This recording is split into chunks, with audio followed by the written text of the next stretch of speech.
You can't drown children while you stare into their gasping faces without being the devil, you know? Those were the exact words investigators used after walking into 5109 Saddle Creek Run on November 20th, 2010. A mother hadn't answered her phone all day. Her family was worried enough to call for a welfare check. What officers found inside that quiet Tallahassee home would haunt them forever and launch a 9-year battle for justice that would expose a web of lies, secret phones, and a motive as old as time itself. But here's what makes this case truly chilling. The killer wasn't a stranger.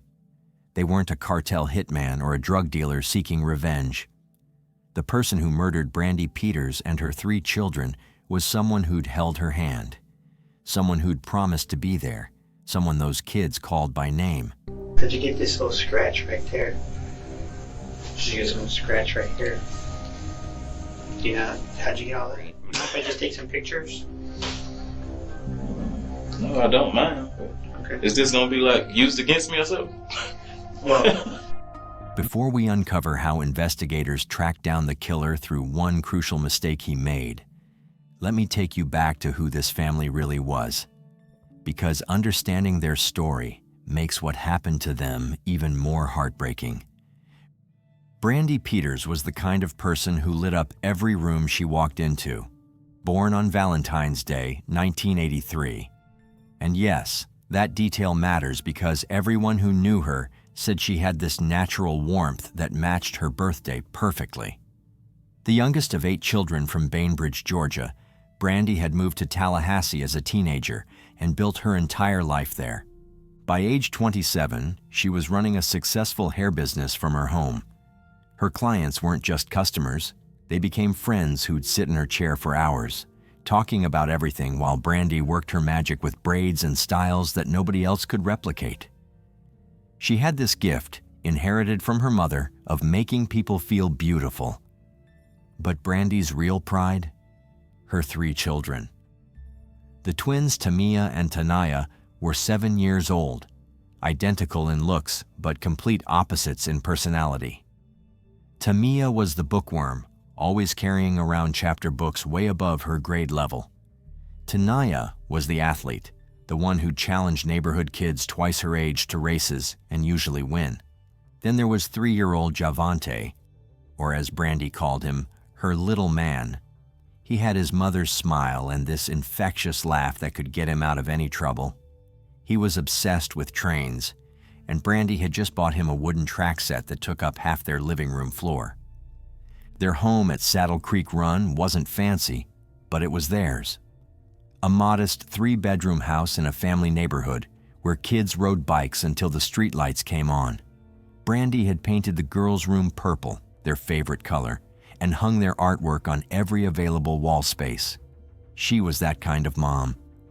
Her cousin Janet Howard would later say something that stuck with investigators. Brandy didn't just love her kids, she built her entire world around them. Every decision, every plan, every dream she had included those 3. On Friday, November 19th, 2010, everything seemed perfectly ordinary. Brandy styled hair for 2 regular clients that morning. The twins came home from school with permission slips for a field trip. They were studying butterflies, and Tamia couldn't stop talking about metamorphosis. That evening, around 6 p.m., Brandy called her sister Monica to confirm Thanksgiving plans. They were driving to Tampa to visit family, and Brandy was making her famous sweet potato casserole. But here's where investigators would later find the first crack in the timeline. Phone records showed Brandy received a call at 8:47 p.m. from a number that would become crucial to this case. She talked for exactly 11 minutes. The caller? Henry Segura, Javante's father. Now, to understand why this call matters, you need to know the complicated family dynamics at play here. See, Henry was only Javante's father, not the twins' dad, and that distinction would become deadly. Back in 2003, 20-year-old Brandy was dating Antonio Anthony when she discovered she was pregnant with twins. But shortly after Tamia and Tanaya were born, Antonio was arrested on drug charges and sentenced to prison. Suddenly, Brandy was alone with infant twins, building her hair business from scratch while surviving on pure determination. 3 years later, she met Henry Segura at a gas station in Tallahassee. He was different, a working welder with steady income, nice truck, smooth talking. What Brandy didn't know was that Henry was married. He fed her the classic lines about being separated, practically divorced, just waiting on paperwork. And Brandy, exhausted from years of single motherhood, believed him. By early 2007, Brandy was pregnant with Javante. That's when Henry's mask started slipping. The man who'd promised her everything suddenly questioned if the baby was even his. He demanded paternity tests, accused her of cheating, and disappeared for weeks at a time. When Javante was born that September, Henry wasn't even at the hospital. Here's what made investigators pay attention. Brandy had to drag Henry to court for child support. The judge ordered him to pay $650 monthly without requiring a paternity test, a decision that ate at Henry for years. He kept insisting Javante wasn't his son, but the court didn't care. Pay up or face jail. Now, going back to the present time, what they discussed in those 11 minutes remains unknown. But what happened next is documented through a trail of evidence that took investigators 9 years to fully piece together. Saturday, November 20th, began like any other quiet weekend. Neighbors spotted the twins laughing and playing outside around 10 a.m. A little later, at 11:15, the mailman dropped off a small package. Brandy answered the door in her favorite Florida State hoodie and signed for it with a smile. Everything about that morning felt completely ordinary, but the calm didn't last. By 5 p.m., when Brandy's mother called and got no answer, she felt a small twist of worry. By 7 p.m., when her sister Monica tried and still couldn't reach her, that worry grew heavier. And by 9 p.m., when cousin Janet called for the third time with no response, the family felt a cold certainty settle in. Something was wrong, terribly wrong. Brandy never ignored calls, especially not from her mother. And anyone who knew her knew she practically lived with her phone at her hip, running her home-based salon. For her to go silent, it just didn't make sense. And when officers finally checked on her, they walked into a scene of absolute carnage, the kind of devastation that steals the breath from anyone who sees it. Tonight, breaking news out of northern Florida. A mother and her young children were found killed at a violent crime scene. Now homicide detectives are looking for whoever might have had a reason to harm them. Tallahassee police say the four were murdered at a home on Saddle Creek Run Road. Police say the children are 6-year-old twins and a 3-year-old boy. They have not released any information on who they are or how they died, but they say they are actively searching the area. The home is just a few miles from the campuses of Florida State University and Florida A&M University. At 11:52 p.m. on November 20th, Officer Daniel Watts arrived at 5109 Saddle Creek Run for what should have been a routine welfare check. The house sat eerily quiet in the darkness, just a faint blue glow flickering from what looked like a TV in the back bedroom. The porch light was off, unusual for a home with young children. No response to his knocking, but something felt wrong. Call it cop instinct, but Watts knew this wasn't just a family ignoring the door. Following protocol, he called for backup and found an unlocked bathroom window, already a red flag. Brandy was meticulous about home security, neighbors would later confirm. She always locked everything, especially at night. The living room seemed frozen in time. 3 juice boxes on the coffee table, cartoons paused on the TV, Javante's toy trains still arranged in perfect lines. But as Officer Watts's flashlight swept the hallway, the normal scene shattered. Dark stains on the beige carpet, getting larger as they led toward the master bedroom. Then handprints on the wall, small ones at a child's height and adult ones higher up, as if someone had braced themselves while being dragged. What investigators found next confirmed their worst fears. Brandy Peters lay near her bedroom doorway. The medical examiner would determine she'd been shot multiple times and struck with a blunt object. But here's what told the real story. Defensive wounds covered her hands and arms. She'd fought like hell. DNA under her fingernails, torn clothing, blood trails showing she'd almost reached the front door before being dragged backward down that hallway. The children's discovery was even more heartbreaking. All three were in the bathroom, placed in the bathtub, which had been filled with water. The medical examiner's findings revealed the killer's different methods. Brandy and 7-year-old Tamia had been shot, while Tanaya and 3-year-old Javante had been drowned. But here's what immediately told investigators this was personal, not random. The phone had been ripped from the kitchen wall, its cord severed with a knife. Why? A stranger wouldn't care about the phone. Someone who knew this family, who needed time before anyone could call for help, they would. The evidence painted a devastating timeline. The twins' homework lay spread across the kitchen table. Multiplication worksheets dated November 20th, pencils still beside them. A pot of spaghetti sat cold on the stove, bowls set out for dinner.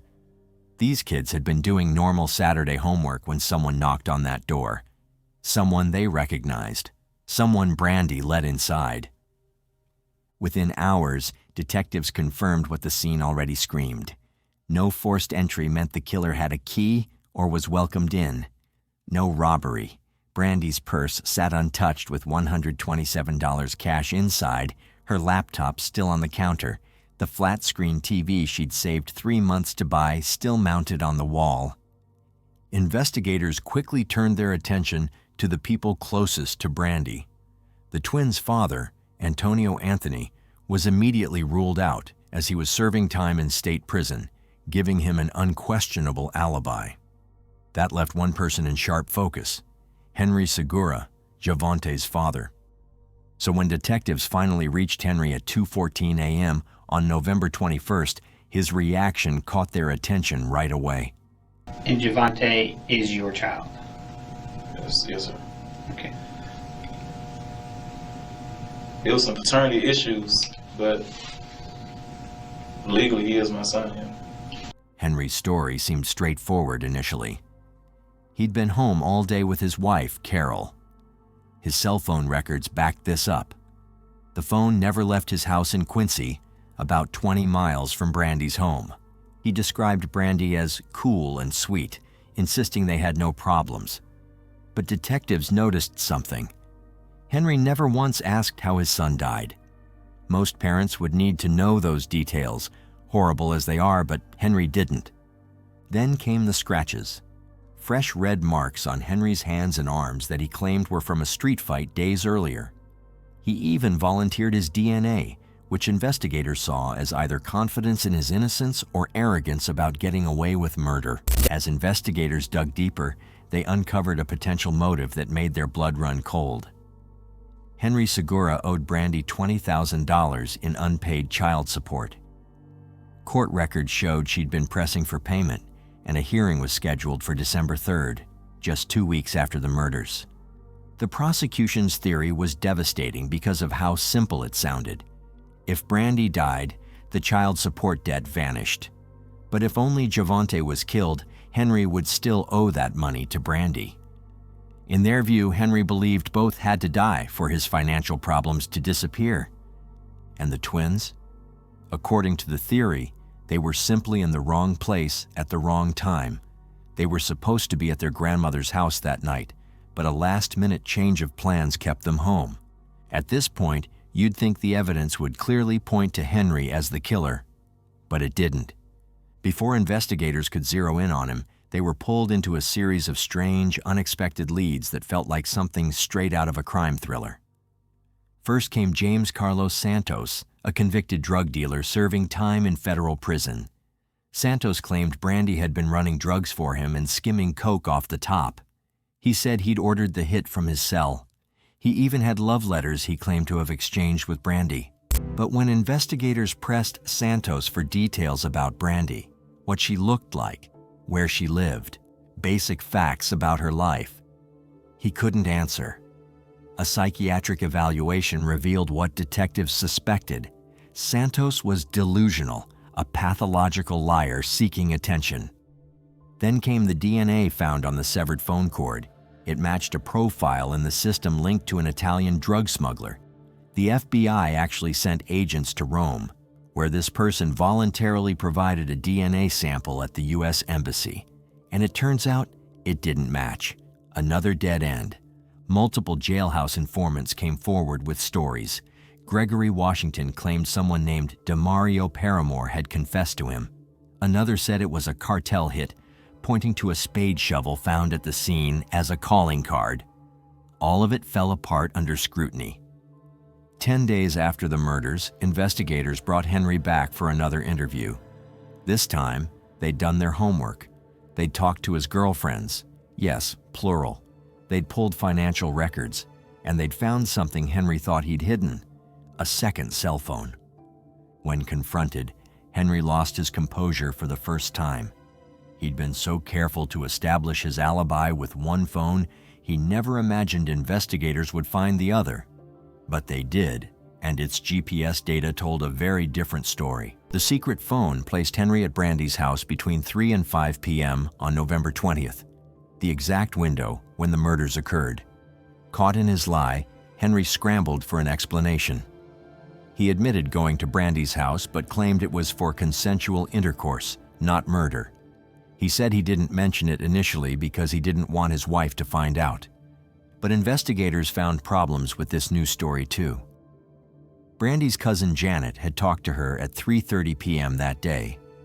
Brandy mentioned doing the girls' hair and starting dinner. She never mentioned Henry being there or coming over. Would she have casual conversation while her ex was in the house for a liaison? Henry Segura was finally taken into custody in 2011 after authorities tracked him down in Minnesota, where he had fled. On paper, the case against him looked strong.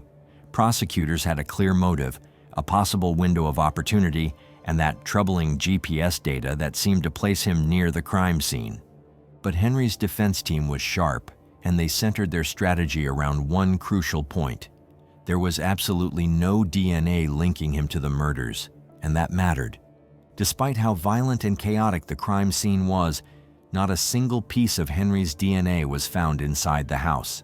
The defense insisted this was impossible to ignore. How could someone commit such a brutal, hands-on attack and leave behind nothing? No fingerprints, no blood, no hair, nothing that tied him directly to the victims. Their argument planted just enough doubt to fracture the first jury. In 2017, after weeks of testimony, the trial ended in a mistrial. The jury was split, 8-4, leaning toward acquittal. Some jurors said they simply could not overlook the total lack of physical evidence. Others were drawn in by the defense's alternate explanation, which pointed toward drug cartel involvement instead. But the prosecution wasn't done. When the second trial began in 2019, they came armed with a new and highly controversial witness, Kelsey Kynard, Henry's former cellmate from an Oklahoma jail. What he told the jury sent shockwaves through the courtroom. Kynard claimed Henry had confessed to everything, describing in disturbing detail how he murdered Brandy and the children. And yet you're asking this jury to believe everything you have to say today. Yes, because in the process of me lying and doing all these lying, I had a whole lot of time to sit down and think about all the mistakes I made, all the kids I had outside of my marriage, and I've learned how to right my wrongs. This time, the jury saw through the defense's smoke and mirrors. On November 15th, 2019, almost exactly 9 years after the murders, Henry Segura was found guilty on all counts. Life in prison without the possibility of parole. The verdict brought relief, but not closure, to Brandy's family. Her mother, who'd made that first worried phone call, still wakes up some nights thinking she hears her daughter's voice. The cousin Janet moved away from Florida entirely. She couldn't drive past that neighborhood without breaking down. What haunts investigators most is how calculated it all was. Henry knew those children. Javante called him Daddy. The twins knew him as Javante's father, someone who'd been in their lives for years. Yet he walked into that house on November 20th with a plan to eliminate them all over money. Detective Sarah Mills, who worked the case from day one, said something that stays with you. In 30 years of law enforcement, I've never seen someone kill their own child over debt. But that's exactly what Henry Segura did. He valued $20,000 more than his son's life. The Peters family case reminds us that sometimes the greatest danger comes from those we trust most. Brandy Peters was a devoted mother who built her world around her children. Tamia, the reader. Tanaya, the athlete. Little Javante with his train sets and infectious laugh. They deserve to grow up, to chase their dreams, to become whoever they were meant to be. Instead, their lives were cut short by someone who should have protected them. If you take anything from this case, let it be this. Trust your instincts about people, especially when children are involved. Brandy had been pushing for that child support because she needed it to raise Javante. She was just trying to do right by her son. She couldn't have imagined that seeking what she was legally owed would cost her everything. Please, I don't care what it is, just say something. I'm sorry, baby. Say something. Why? Why? These were the voices of people grieving the loss of 5 family members, each one taken in a single horrifying night. But what makes this tragedy even more shocking is that the man responsible for the massacre was no stranger. He was one of their own. In the year 2020, a disturbing call came through to 911. A man calmly confessed that he had just slaughtered his entire family, sparing only one, a toddler he held in his arms when the police arrived at the scene. From the moment he was apprehended, there was no attempt to hide or deny what he had done. Not once. This is the case that not only shocked the police, but also rattled the courtroom with its graphic details and the killer's unwavering admission of guilt from the very start. It leaves us questioning, why? Why would someone do this to their own family? The man at the center of this tragic story is Christopher Stokes. At the time of the horrifying events, he was 44 years old, having been born on July 21, 1975. Although there isn't much information available about his childhood, it was reported that he faced significant challenges growing up. His early life was marked by instability and a lack of positive role models, laying the groundwork for a troubled future. And even though his family was well aware of his past wrongdoings, nothing could prepare them for the nightmare that unfolded on April 27, 2020. This was a time when the entire world was already grappling with the chaos brought on by the COVID-19 pandemic. And according to some sources, the overwhelming fear and isolation many people felt during this period played a role in what was about to happen. On that fateful morning, 2 chilling calls to emergency services disrupted the quiet. Stokes made his first call at 10:38 in the morning, calmly stating, I just massacred my whole family, adding that the gun is still upstairs with the bodies. Just 6 minutes later, he called again, declaring, I just killed my whole family with my Mossberg. His demeanor during these calls was disturbingly calm, raising alarms about his state of mind. And according to the criminal complaint, when the police arrived, they found Christopher Stokes sitting outside on the steps of his home with a toddler. Naturally, the officers assumed that the man and the child were surviving victims of the massacre. They approached both of them cautiously, believing they were still in a state of shock. When the officers asked Stokes if he had heard any shots, he chillingly replied, Yeah, I didn't hear them. I did them. At that point, the police were totally in shock, not only because Christopher was calm, but also because he had spared the toddler. It was Teresa Thomas. My nephew was Demetrius Thomas. My niece was Tierra, and I'm distraught. I need to know what's going on. I'm confused. I'm trying to figure out how you killed 5 people. When the police entered the house, a camouflage 12-gauge shotgun was found hidden away in one of the bedrooms. Scattered throughout the house were 12 spent shotgun shells, each a grim reminder of the violence that had happened within those walls. Tragically, all 5 victims were found shot multiple times. Now, let's delve into the heartbreaking details of who was in the house that day and who lost their lives. Among the victims was his on-again, off-again girlfriend, Teresa Thomas, who was 41 years old. They shared a son, Demetrius Thomas, who was just 14, along with Teresa's 16-year-old daughter, Tara Agee. 2 others, Lakeitha Stokes, aged 17, and Marcus Stokes, 19, were also killed. They were Christopher's niece and nephew. Remarkably, Stokes spared his 3-year-old grandson, who reportedly pleaded with him not to hurt him.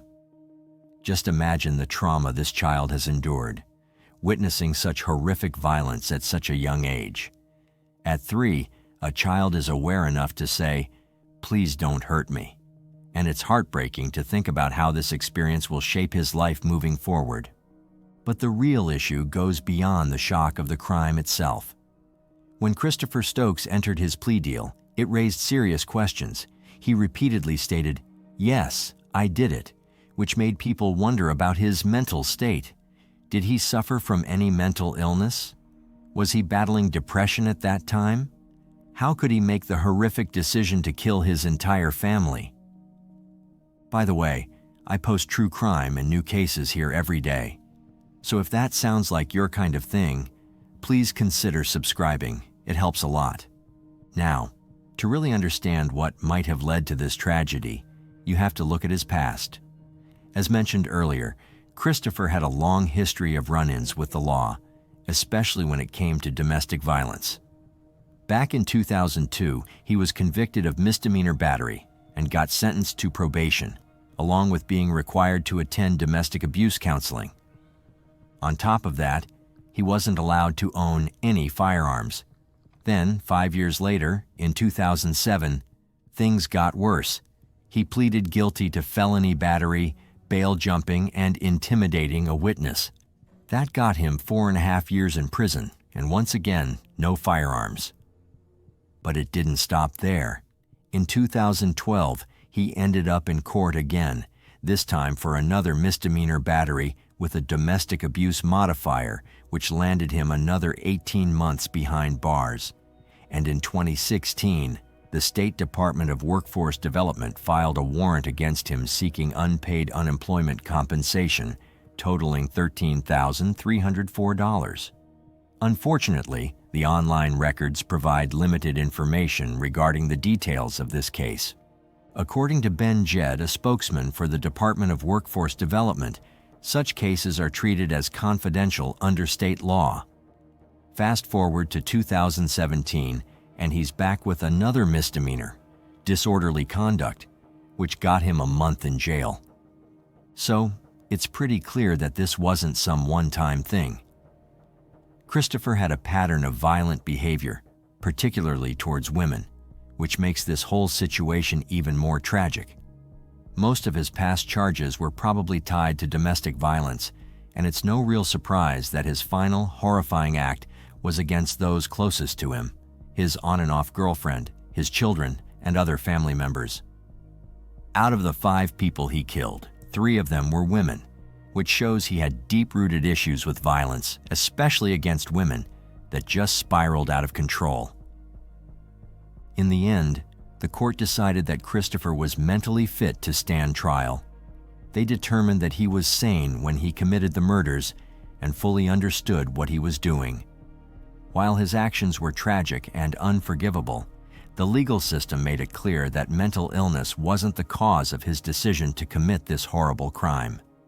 However, his attorney claimed that he had sought mental health services before the murders, admitting he was starting to hear voices. This was right at the beginning of the pandemic, a time when many struggled to access the care they desperately needed. With the world shifting to virtual support, countless individuals found themselves without the in-person help that could have made a difference. This environment undoubtedly impacted many lives, including his. And although what he did was completely wrong, some people can't help but give him a tiny bit of respect for admitting to his actions and pleading guilty right from the start. By doing so, Christopher Stokes spared his loved ones from the agony of sitting through a long, painful trial, full of drawn-out denials and excuses.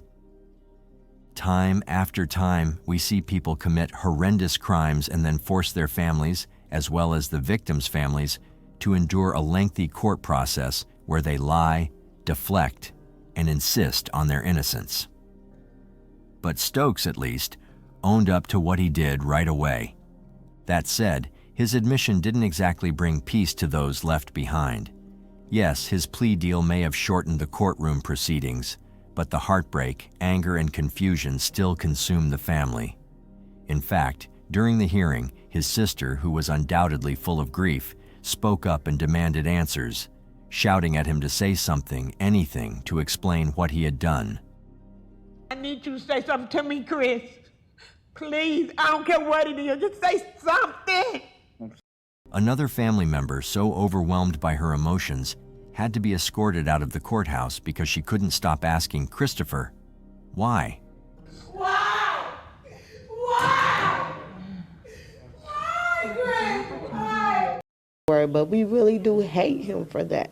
We still love him because he's our uncle, but I mean, can we forgive him for what he did? No, we can't. Do we understand it? No, we don't. So it's like we just got to take it a day at a time. In response to all of this, Christopher Stokes had something to say, and he didn't hold back. Sitting in court, he expressed his thoughts candidly. I did the ultimate sin. I deserve to be locked up. I deserve everything I get. I'm not asking for leniency or anything like that. I deserve it. No one in the world should have done what I did.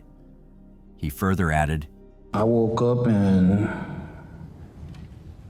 I just had blood on my mind. I can't say it no other way. You'd think those words might bring some sense of closure or understanding to the horrendous situation, but in reality, they only added to the pain. It's almost infuriating to hear him acknowledge his actions while still grappling with the horrific reality of what he did. He clearly knew right from wrong, yet he chose to commit this unimaginable act.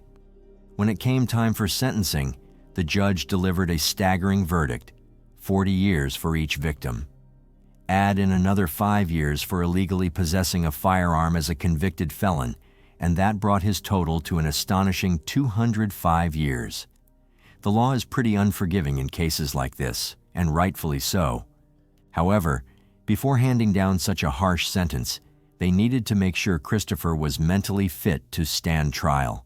They wanted to confirm there were no underlying mental health issues that could have influenced his ability to enter a plea deal. And after being evaluated by 2 doctors, the conclusion was clear. Christopher was mentally fit to understand his actions and face the consequences. In an interview with the Journal Sentinel, Stokes' attorney expressed profound concern about his client's state of mind, stating that his actions were not something a sane person, a normal person, would do. And when it comes to the victims of this heartbreaking family tragedy, family members have made it clear that there was absolutely no reason for Christopher to take such drastic actions against his loved ones. Teresa, the mother at the center of it all, was known for her loving nature and dedication to her kids. She was that kind of mom who was always involved in her children's lives, making sure they had everything they needed, emotionally and physically. Then there's Demetrius, Christopher's son, who was just a teenager but had a bright future ahead of him. Known for his friendly demeanor, he was well liked among his friends and peers. In fact, he was gearing up for college, dreaming big and excited about the future. He had so much to look forward to, and it's incredibly tragic to think that his life was cut short so abruptly. Tara Agee, Teresa's daughter from a previous relationship, was another vibrant light in the family. This young girl was active in school and took part in various extracurricular activities. She had that contagious energy that brought everyone together, and she shared a close bond with her family and friends. The other 2 victims, Marcus and Lakeitha, were siblings, and even though it's not entirely clear why they were there during the killings, their mother, Tilicha Stokes, was completely blindsided by the news. The shock of losing her children in such a horrific way was too much to bear. "The images just keep playing over and over and over," she shared, her pain evident in every word. "I am never going to hear my daughter sing again. I am never going to hear my son's voice again." It was reported that the services for the victims were held separately, and each one served as a harsh reminder of the impact this crime had on the families and friends left behind. Even the mayor of the town couldn't stay silent about this shocking case. Mayor Tom Barrett was also on scene. A horrific scene, again, 5 family members. There is a child who's at the hospital right now, and I think that child is fine. But I am sick to my stomach right now with this violence, you know. It's too much stuff going on. It's already coronavirus and stuff going on, so we'll make sure people just need to think before they react. Yeah, I feel like it's my own family. You feel just like my own family. The graphic nature of the crime stirred deep emotions, especially given the alarming context of rising violence in Milwaukee. In 2020, the city faced a staggering spike in homicides, with a total of 189 murders by the end of the year. This figure was nearly double that of 2019 and shattered the previous record set back in 1991 by more than 14%.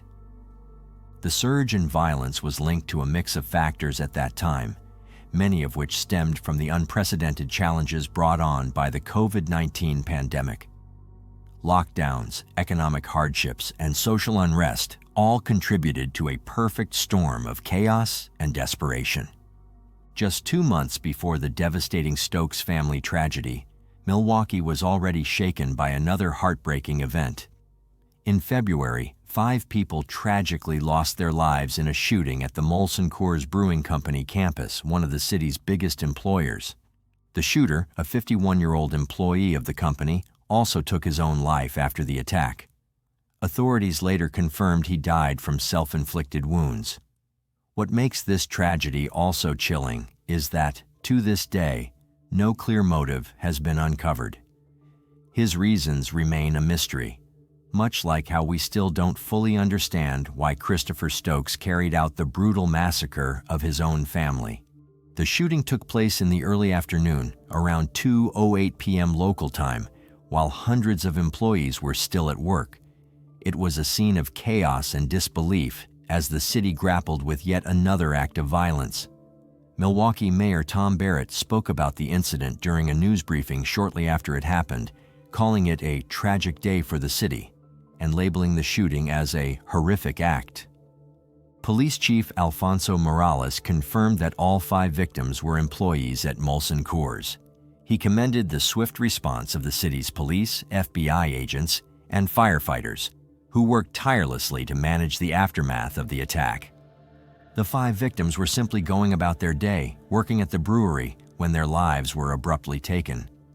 In the wake of the shooting, condolences poured in from various leaders. President Trump, during a news conference, expressed his sorrow for the families affected, calling the incident a terrible thing.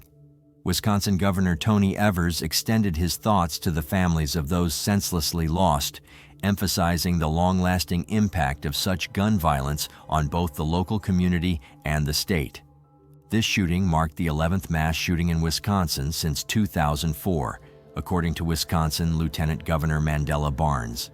He took the opportunity to call for action, saying, "I want to issue a call, a challenge, because we shouldn't accept this.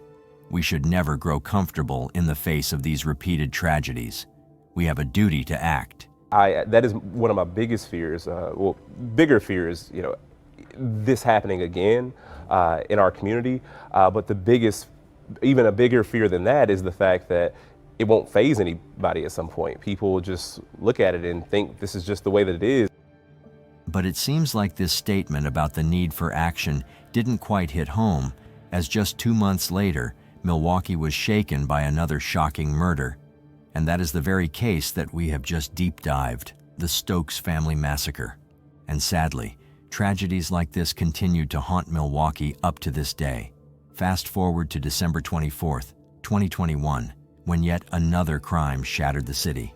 On that fateful evening, Torres Betancourt, just 27 years old, was on her way to a Christmas party with her fiancé and young son when gunfire erupted on the 1300 block of South 29th Street.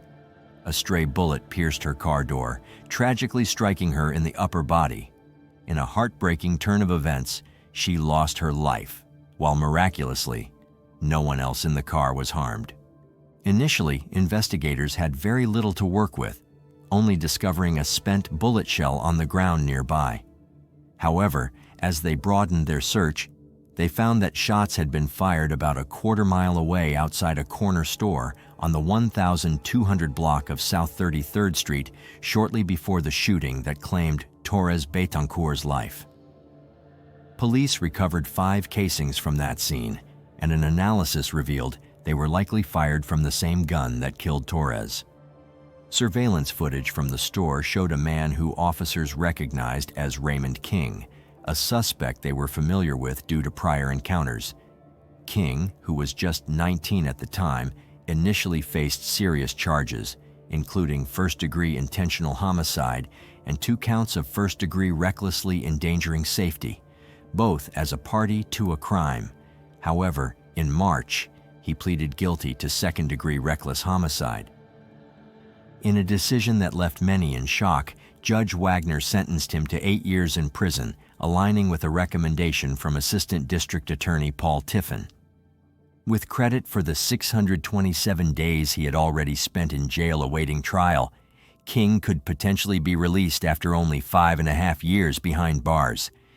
Some people can't help but wonder about the notion of justice in situations like this. While Christopher Stokes' sentencing might seem like a form of closure for the victims' families, it doesn't erase the deep-rooted pain or tragic loss. The violence tied to his story, and others like it, continues to cause pain for the families involved, leaving scars that sentencing alone cannot heal. Ava, aged 4, and Lexi, aged 2, were found in the main bedroom having suffered fatal gunshot wounds. 4 members of a family found side by side, 2 tiny daughters in pajamas, their mother crumpled beside them, and their father dead just feet away. Each member had a closed-range shotgun wound inflicted by someone who could not be caught now. Lexi Lulubelle, hello darling. Hello, you're such a happy little baby. Daddy! Behind the walls of the family home in Woodmancote was a scene that left even the most experienced officers shaken. In the main bedroom, the toddlers, Ava and Lexi, were found lying in their parents' bed. Ava was 4. Lexi was just 2. They were still in their pajamas. Ava was closest to the door. A ballistics expert would later confirm she'd been shot at close range. Lexi was right beside her, shot just the same. There was no sign they had ever left the bed, no sign they even had a chance to scream. Next to them, on the bedroom floor, was Kelly. Investigators believe she was first shot on the landing, then somehow made it into the bedroom, wounded, maybe crawling, maybe trying to reach her daughters, before being shot again, this time fatally. The family dog had been shot too.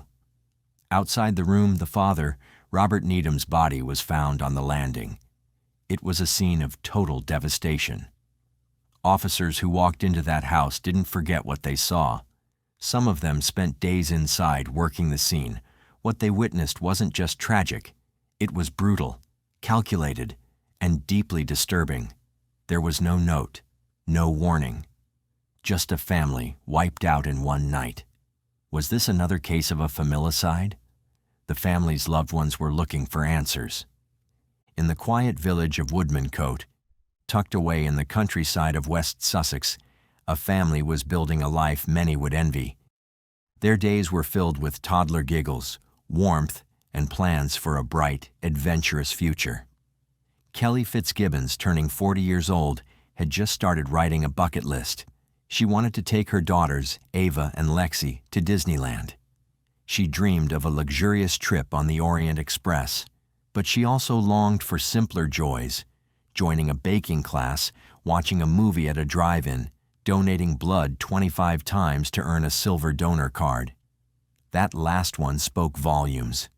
Kelly was the kind of person who'd stop to check on a neighbor, drop off a home-cooked meal, or text you just to say she was proud of you.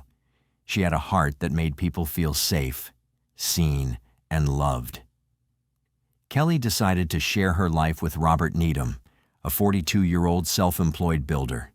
Together, they built a loving family. They were the kind of parents who documented milestones with wide smiles and made space in their busy lives for bedtime stories and birthday cakes. Before the tragedy, Ruppert and Kelly's was a story that started like many others, quietly, without fanfare, but with all the hope in the world. Kelly had grown a little tired of her usual routine. The nights out, the pub weekends, they weren't fulfilling anymore. She craved something steadier, someone to go on long walks with, to curl up on the couch and watch movies with.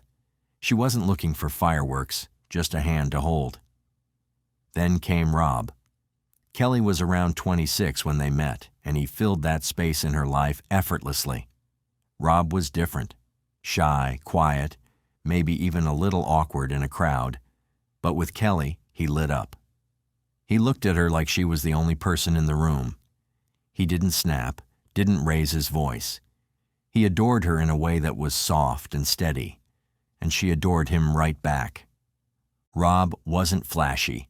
He was a builder by trade, hands always busy, mind always focused. But he was dependable. He didn't say a lot, but he showed up in the little ways that matter most. Kelly's family noticed the shift in her almost immediately. She relaxed around Rob, trusted him. Within a year, they were living together. Her texts were often full of pride, showing off photos of his work around the house. "Look what Rob did to the hallway," she'd write. "Wait till you see the bedroom." To those who knew him, Rob was the classic traditional man. He liked his beer, enjoyed fishing, worked hard, and kept to himself. Not a social butterfly by any means, but kind, loyal, and seemingly devoted to his growing family.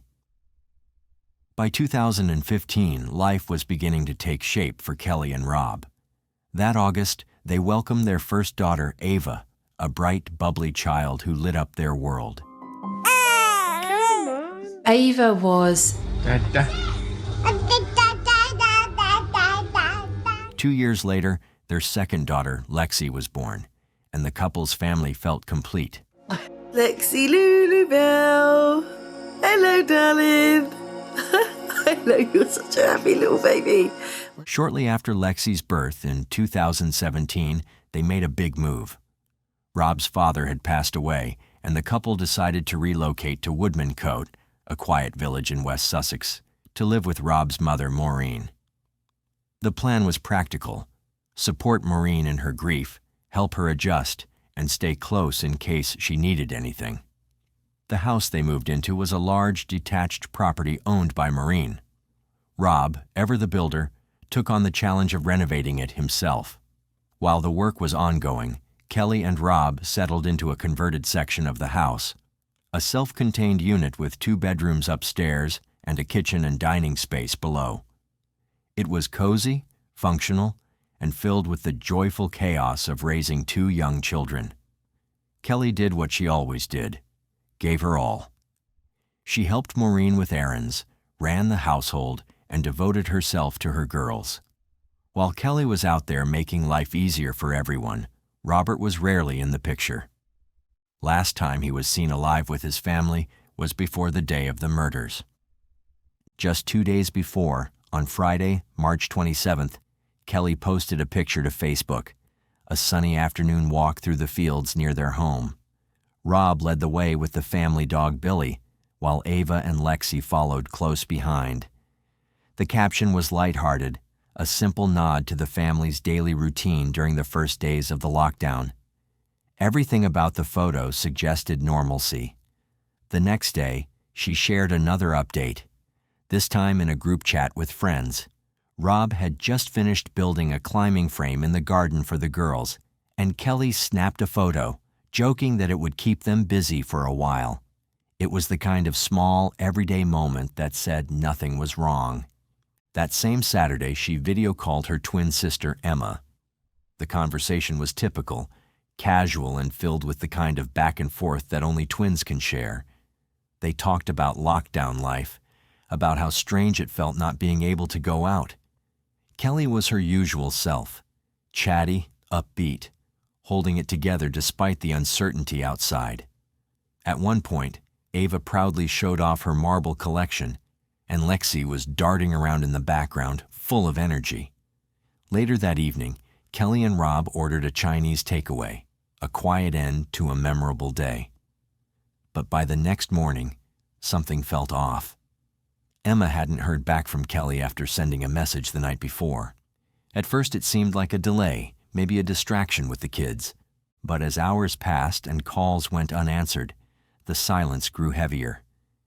Emma started reaching out to others, friends, family, but no one had heard from her. A sense of dread took over. Deep down, Emma knew something was terribly wrong. It wasn't just worry, it was a gut instinct, sharp and unavoidable. She couldn't explain it, but she felt it in her bones. Something horrific had happened. She would never see her sister again. Emma heard herself saying, "I know she's not alive." She lived 140 miles away from her sister, so she asked relatives living closer to check in on Kelly. But it wasn't them who broke the news. It was the police. When officers arrived at the Needham home in Woodmancote, they were met with a quiet that felt unnatural. Inside, they discovered a scene of horror. Kelly, Ava, Lexi, and Rob, all dead, each killed by a shotgun blast. The official confirmation shattered whatever little hope remained. When Emma called Carrie, Kelly's best friend, to deliver the news, she could barely get the words out. At first, Carrie assumed it had to be some kind of tragic accident, a gas leak maybe, but the second call came like a punch to the chest. It wasn't an accident. Carrie couldn't comprehend it. The words made sense, but her brain refused to process them. She broke down completely, trying to hide her reaction from her own daughter. That night she didn't sleep. For days she shook uncontrollably, haunted by the question that now echoed through every corner of the family. All she could think about was a double life led by Ruppert in front of her eyes, yet somehow no one noticed everything that was wrong with this seemingly loving family. It all started with a gun license. Ruppert applied for his first firearms certificate when little Ava was just a month old. It came out of nowhere. Suddenly, in the middle of new fatherhood, he wanted a shotgun.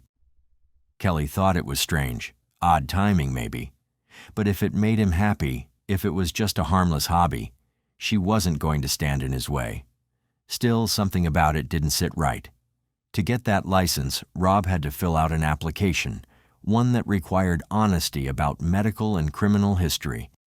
He had to declare if he'd ever struggled with depression, anxiety, thoughts of harming himself, or substance misuse. Rob answered no to all of it, but that was a lie. He lied about everything. His criminal record, minor but still there. His mental health, buried beneath decades of struggle. Neither did he inform about the bicycle theft, nor that he was treated for depression as a teenager. Rob Needham had a documented history of depression, anxiety, and multiple episodes of mental illness. It stretched over 20 years, and yet he told authorities nothing. Even when a firearms inquiry officer visited Rob in person and mentioned they'd be checking with his GP, Rob didn't come clean. When finally confronted, he claimed Kelly had filled out the application for him. That, too, was a lie. The handwriting wasn't hers, and the officer didn't dig any deeper. Despite all this, despite the red flags, Rob was granted the license. His doctor, aware of his mental health history, confirmed his past, but believed it wasn't enough to disqualify him. And that was that. No one asked why he had lied or what he might have been hiding. No one wondered what could happen when a man with a long, troubled history was handed a gun and sent on his way. It would all come to a head on that devastating day in March, because behind those walls, in that quiet family home, Ruppert used that very shotgun to kill his daughters, his wife, and even the family dog. And then He turned the gun on himself. As investigators searched for answers, one truth became increasingly clear. To understand what happened inside that house, they had to look far beyond the crime scene. They needed to examine the quiet cracks that had been forming over the years, subtle signs that, in hindsight, painted a deeply unsettling picture. Ava and Lexi adored their father. To them, he was warm, playful, and fun. But behind closed doors, the reality was far more complicated. Rob struggled with the increasing demands of fatherhood. While Kelly embraced the chaos of raising two small children, Rob seemed overwhelmed by it. He worked long hours and was often away during the week. Even weekends weren't always spent at home. Rob frequently escaped to fishing trips, leaving Kelly to juggle parenting on her own. What she saw as a need for personal space may have been something far darker, a man quietly unraveling. There were signs that Kelly noticed but didn't fully understand. At one point, she became concerned about a strange skin issue Rob had, something he brushed off as a result of years working as a builder and inhaling toxic materials. It sounded plausible, and Kelly, trusting as always, didn't press further. She believed him. She always did. But the truth was far more dangerous.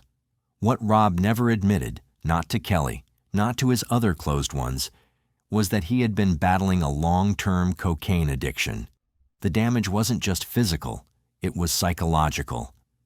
A doctor would later describe his condition as chronic, a result of years of substance abuse that had taken a quiet, corrosive toll on his body and mind.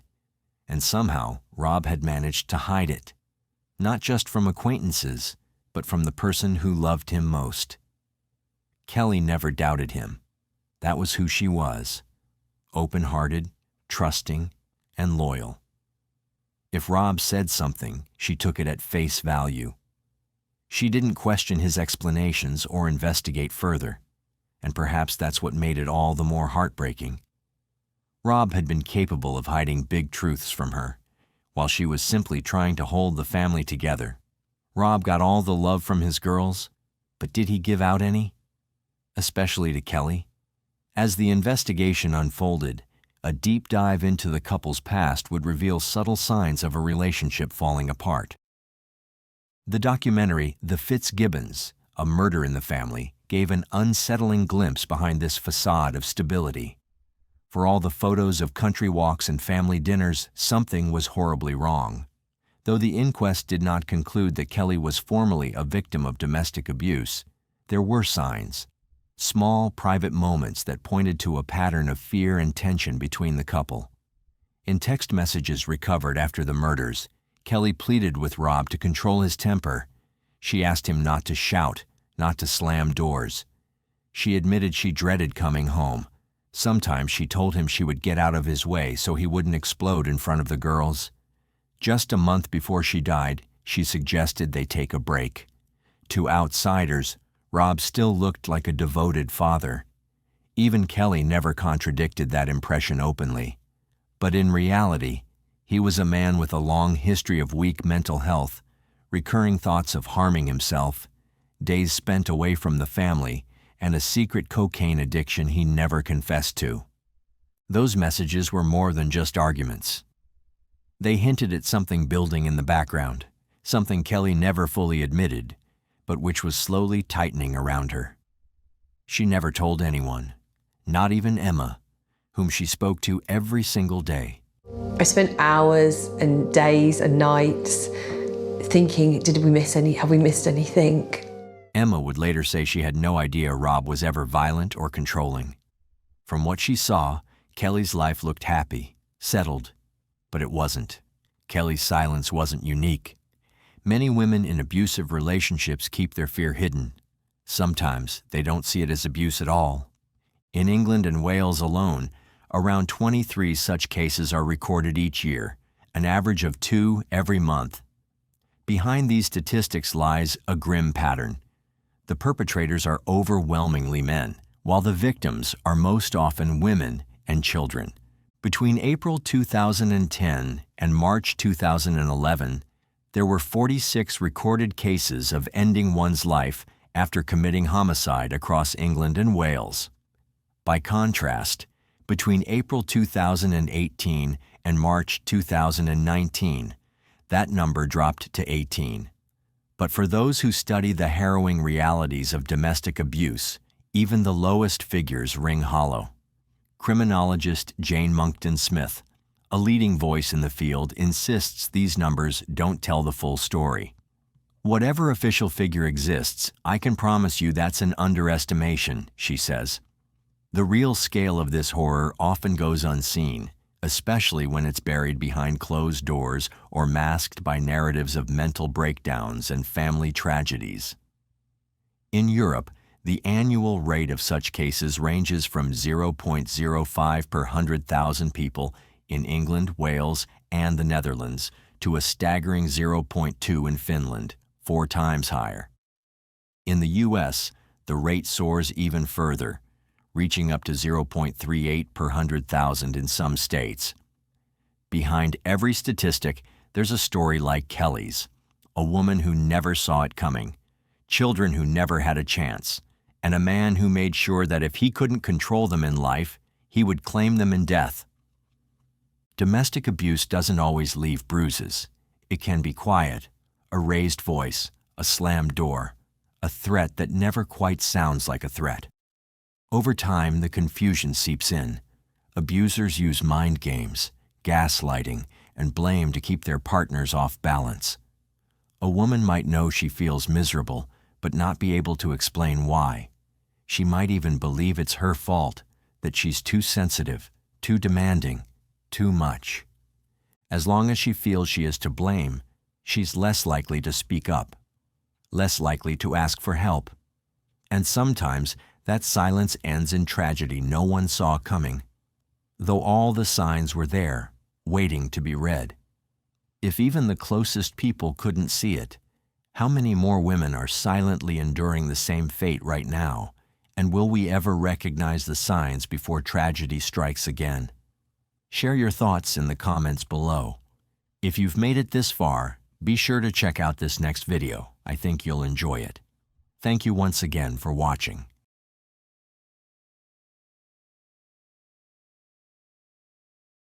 At 9:43 p.m. on Easter Sunday, March 30th, 1975, a soft-spoken man with thick black glasses calmly dialed 911 from a blood-soaked house in Hamilton, Ohio.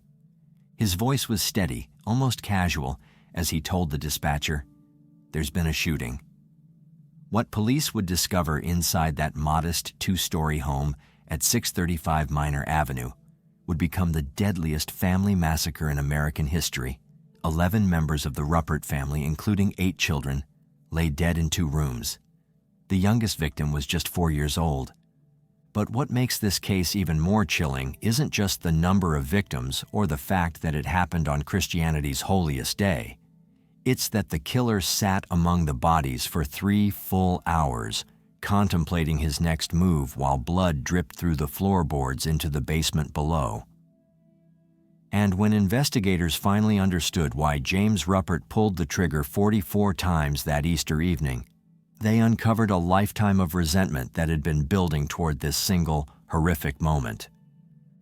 For starters, Easter Sunday in Hamilton, Ohio, typically meant church bells, family gatherings, and children hunting for colorful eggs in backyards. The Ruppert family had planned exactly that kind of celebration. Charity Ruppert, 65 years old, had called her older son, Leonard Jr. that morning with a change of plans. She wasn't feeling well, so instead of the early lunch they'd originally scheduled, she invited the family for dinner at 4 o'clock. Leonard Jr., 33, was everything a mother could want in a son. Standing tall with confidence that filled any room he entered, he'd graduated with an electrical engineering degree and secured a prestigious position at General Electric. More importantly, he'd built a beautiful family with his wife, Alma. They lived in a comfortable house in Fairfield, the kind of neighborhood where kids rode bikes until the streetlights came on and neighbors actually knew each other's names. Their 8 children were the heart of that household. Leonard III, at 17, was already showing his father's intelligence and had recently been accepted to college. Michael, 16, was the athlete of the family. His basketball trophies lined the mantel. Thomas, who everyone called Tom, had just turned 15 and spent most of his time sketching in notebooks, showing artistic talent that reminded Alma of her younger self. 13-year-old Carol was the mother hen of the younger kids, always making sure everyone had their Easter clothes laid out perfectly. Anne, 12, was the bookworm who'd rather read than play outside, often found curled up with a novel, even during family gatherings. David, 11, was the jokester, the one who could make even stern Grandma Charity laugh with his impressions.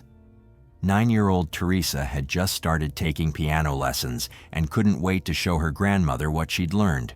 And then there was John, just 4 years old, still young enough to believe that the Easter Bunny himself had hidden the eggs in Grandma's backyard. That afternoon, they'd all piled into the family station wagon, the kids arguing over who got window seats, while Alma checked that everyone had their good shoes on. Leonard Jr. drove carefully through the familiar streets of Hamilton, past the church where bells were already beginning their evening call to service. None of them could have imagined they were driving toward their last moments together as a family. The house at 635 Minor Avenue was modest but welcoming, with its white siding and small front porch where Charity kept potted flowers. The children burst from the car the moment it stopped, racing to find the Easter eggs Charity had hidden that morning despite not feeling well. Their laughter echoed through the neighborhood as they searched behind bushes and under the porch steps, little John needing help from his older siblings to reach the higher hiding spots. Inside, Charity was preparing her famous sloppy joes, a family favorite that she'd been making the same way for 30 years. Alma helped in the kitchen, the two women chatting about ordinary things, the children's school activities, the weather finally warming up, plans for summer vacation. The house smelled like home, that particular mixture of cooking food, fresh coffee, and the faint scent of Charity's lavender soap. But upstairs, in a room that had been his since childhood, 41-year-old James Ruppert was sleeping off a massive hangover. He'd spent his birthday the night before, March 29th, drinking at the 19th Hole Cocktail Lounge until 2:30 in the morning, drowning his failures in whiskey and beer. To understand what happened that Easter Sunday, we need to go back to the beginning, to a childhood that shaped a killer. James Urban Ruppert was born on March 29, 1934, the second son of Leonard Sr. and Charity Ruppert. From the moment he entered the world, he was unwanted. Charity had desperately hoped for a daughter and never hid her disappointment that James had been born male. According to court records and psychiatric testimony, Leonard Sr. was a violent man with an explosive temper who regularly beat both his sons. But while Leonard Jr. grew strong and defiant under the abuse, James retreated inward, becoming quieter and more isolated with each passing year. The boy's father also insisted on raising chickens in their backyard, despite James developing a severe allergy to the feathers. His parents' response to his swollen eyes and difficulty breathing? Complete indifference. The chickens stayed. When James was 12, his father died of tuberculosis. But instead of bringing relief, it only made things worse. Leonard Jr., 5 years older and significantly larger, took over as the man of the house, and with it, the role of James's primary tormentor. He would pin his younger brother down, hit him, humiliate him in front of neighborhood kids. Charity not only allowed it, but seemed to encourage it, telling James repeatedly that she wished he'd never been born. School offered no escape. James was small for his age. He would only grow to 5 feet 6 inches and weigh 135 pounds as an adult. Classmates picked on him relentlessly, calling him 4 eyes for his thick glasses, shrimp for his size. He ate lunch alone, walked home alone, spent weekends alone while his brother played sports and dated girls. At 16, the pain became unbearable. James took bed sheets from the linen closet, tied them together, and attempted to hang himself. The makeshift rope broke, dropping him to the floor with a thud that brought his mother running. Instead of concern or compassion, Charity's response was fury, not at nearly losing a son, but at him making a mess and wasting good sheets. This would be James's only self-harm attempt. After that day, something fundamental changed in him. He stopped trying to earn love or approval. He simply existed. While Leonard Jr. excelled in college, earning his engineering degree and landing a job at General Electric, James dropped out after 2 years. While Leonard Jr. married and started a family, James remained alone, unable to maintain relationships. The final insult came when Leonard Jr. married Alma, a woman James had dated first and never gotten over. According to psychiatric evaluations presented at trial, James saw this as his brother deliberately stealing the one person who had ever shown him kindness.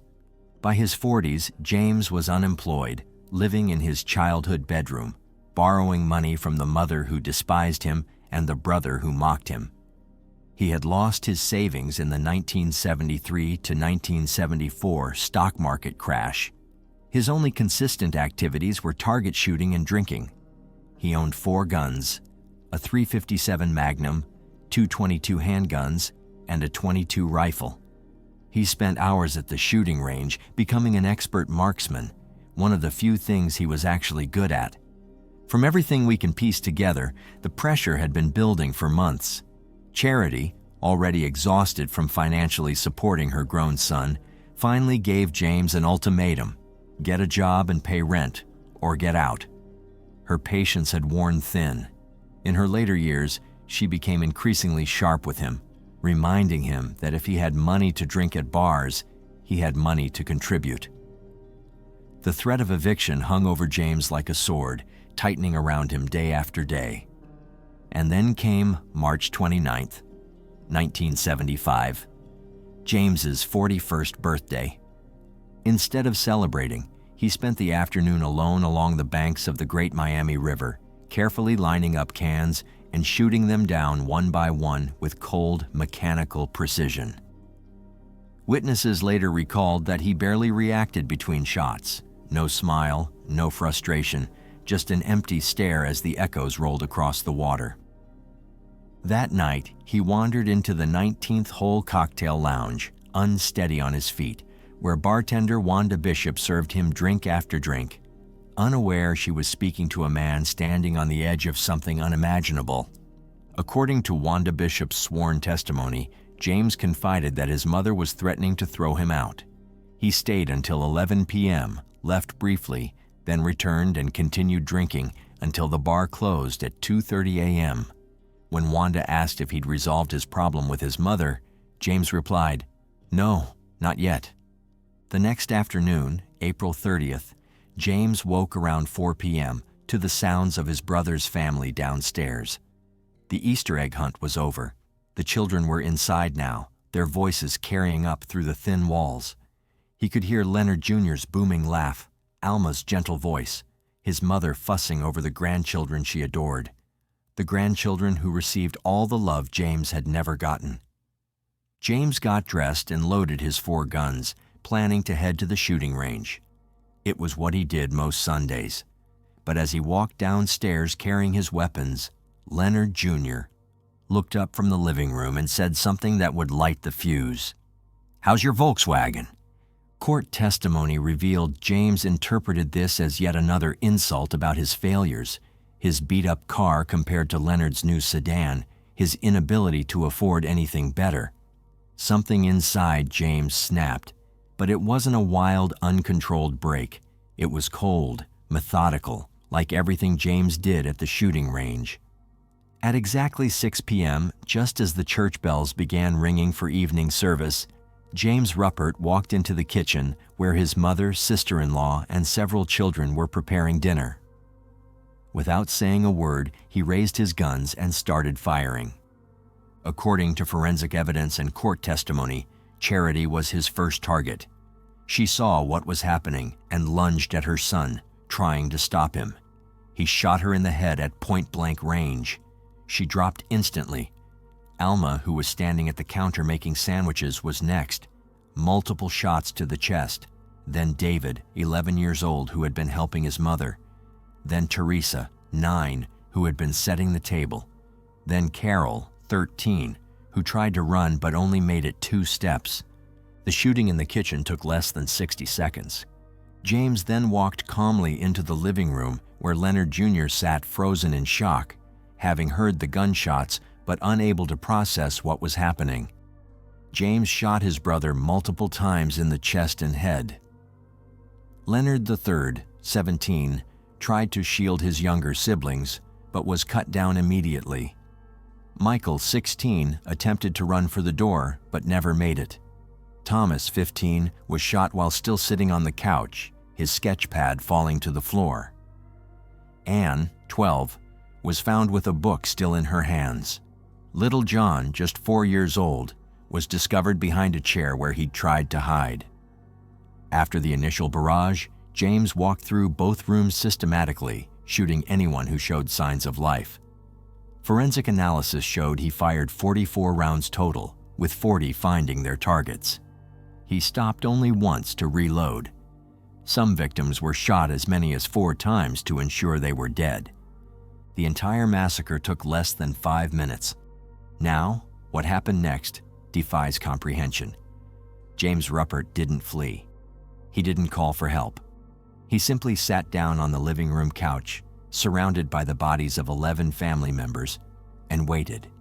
For 3 full hours, he sat there as blood pooled around his feet, as the last gasps of air left his victims' lungs, as the church bells that had masked his gunshots fell silent. According to his later testimony, James contemplated self-harm during those 3 hours. He had the loaded guns right there, but he decided against it, claiming it was a mortal sin he didn't want as his final act. The real reason, prosecutors would later argue, was much more calculated. At 9:43 p.m., James finally picked up the phone and dialed 911. His voice was calm, almost bored, as he told the dispatcher, "There's been a shooting." When asked for details, he simply gave the address and hung up. When police arrived minutes later, they found James waiting at the front door. Officer James Steele, the first responder, would later testify that James appeared completely normal. No blood on his clothes, no signs of distress. It wasn't until they entered the house that the true horror revealed itself. According to police reports, the scene was so horrific that veteran officers vomited upon entering. Blood had soaked through the floorboards and was dripping into the basement. Bodies were everywhere, children and adults tangled together where they'd fallen. The youngest victim, 4-year-old John, was found with his Easter shoes still on, one small sneaker peeking out from under the sheet when his body was finally removed. For decades until that year, the Hamilton Police Department had never seen anything like this. 11 bodies, 1 house, 1 survivor who happened to be the homeowner's son. James was arrested immediately, but refused to answer questions, invoking his right to an attorney. As investigators processed the scene, disturbing details emerged. There were no signs of struggle except for an overturned wastepaper basket. The victims had been caught completely off guard. They hadn't even had time to stand up or run. The positioning of the bodies suggested James had moved through the rooms with military precision, maximizing casualties before anyone could react. On top of that, ballistics evidence showed that James had used multiple weapons, switching between them as needed. The .357 Magnum for his mother and brother, the 2 he hated most. The .22s for the children, fired at close range to ensure lethal wounds despite the smaller caliber. But the most damning evidence was what James had done in the weeks before. According to witness testimony, he'd been seen practicing at shooting ranges more frequently. He'd inquired about purchasing silencers at a gun shop, though he ultimately didn't buy them. He'd told multiple people that his mother was a problem that needed to be solved. Prosecution, led by attorney John Holcomb, didn't just present a case. They built a narrative brick by brick. According to them, this was never a moment of chaos or a mind suddenly unraveling. This was strategy. A cold, deliberate plan wrapped in the disguise of insanity. Why pretend to be insane? Because James knew the system. If the court declared him not guilty by reason of insanity, he wouldn't face a lifetime in prison. He'd go to a mental institution, wait until doctors considered him stable, then walk out someday as a free man with everything he wanted. And that everything was significant. His mother's house, his brother's life insurance money, and every asset tied to the family he had erased. Altogether, about $300,000, an enormous fortune in 1975. James Ruppert's case would span 3 separate trials over 7 years, each revealing more disturbing details about the massacre and the man behind it. In the first trial, James's defense attorney Hugh Holbrook brought in psychiatrists from across the country. According to court records, Harvard psychiatrist Dr. Lester Grinspoon testified that James suffered from paranoid delusions brought on by years of abuse. He argued that James had been in a psychotic state and couldn't control his actions. But prosecutor John Holcomb systematically dismantled the insanity defense. He pointed out that James had waited until the church bells were ringing to mask the gunshots, used multiple weapons to ensure maximum lethality, systematically executed anyone still showing signs of life, changed his clothes after the shooting to remove blood evidence, waited 3 hours to call police, enough time to craft his story. The 3-judge panel found James guilty of 11 counts of aggravated murder. He was sentenced to 11 consecutive life sentences because the death penalty had been temporarily banned in 1975. But in 1977, the Ohio Supreme Court ruled there had been a mistrial due to confusion about whether the judges needed a unanimous or majority decision. A second trial was ordered, this time in Findlay, Ohio, where James couldn't influence potential jurors. The second trial revealed even more disturbing evidence. According to testimony, James had told multiple people he was planning something big. He'd practiced his shooting stance in mirrors. He'd studied the layout of the house, knowing exactly where everyone would be during dinner preparation. Again, James was convicted on all counts. But in 1982, on appeal, a third trial resulted in a compromise verdict, guilty of murdering his mother and brother, not guilty by reason of insanity for the 9 others. It was a legal technicality that made little practical difference. James would still spend life in prison. The Easter Sunday Massacre devastated the Hamilton community. The house at 635 Minor Avenue became infamous, with locals crossing the street to avoid walking past it. When it was finally rented a year later, the new tenants fled within weeks, claiming they heard children's voices and footsteps on the blood-stained floors that no amount of carpet could truly cover. According to multiple news reports, Alma's mother, Edna, believed James was responsible for 13 deaths. Not only the 11 victims, but also her husband, who died from a self-inflicted wound 3 years later after sinking into a grief he could no longer carry. She even counted the juror who collapsed during the trial and later died of a heart attack. On Edna's tombstone, a single devastating line is carved, preceded in death by 8 grandchildren.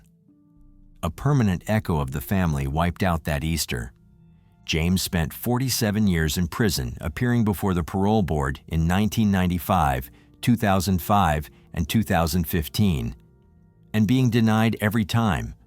Parole board records describe him as cold, calculated, and utterly lacking remorse. He continued insisting he'd suffered moments of periodic insanity, even while recalling every detail of the killings with clarity, a contradiction that made his claims impossible to believe. He died on June 9, 2022, at 88 years old, of natural causes. And despite nearly half a century behind bars, he never accepted responsibility for obliterating an entire bloodline, leaving generations haunted by the void he created. The Easter Sunday Massacre remains America's deadliest family mass murder by a single perpetrator. It sparked nationwide debates about the insanity defense, with many states tightening their standards in response. The case proved that killers could manipulate the system, planning to use mental illness as a get-out-of-jail card. But perhaps the most haunting aspect is what it reveals about the danger of unchecked resentment.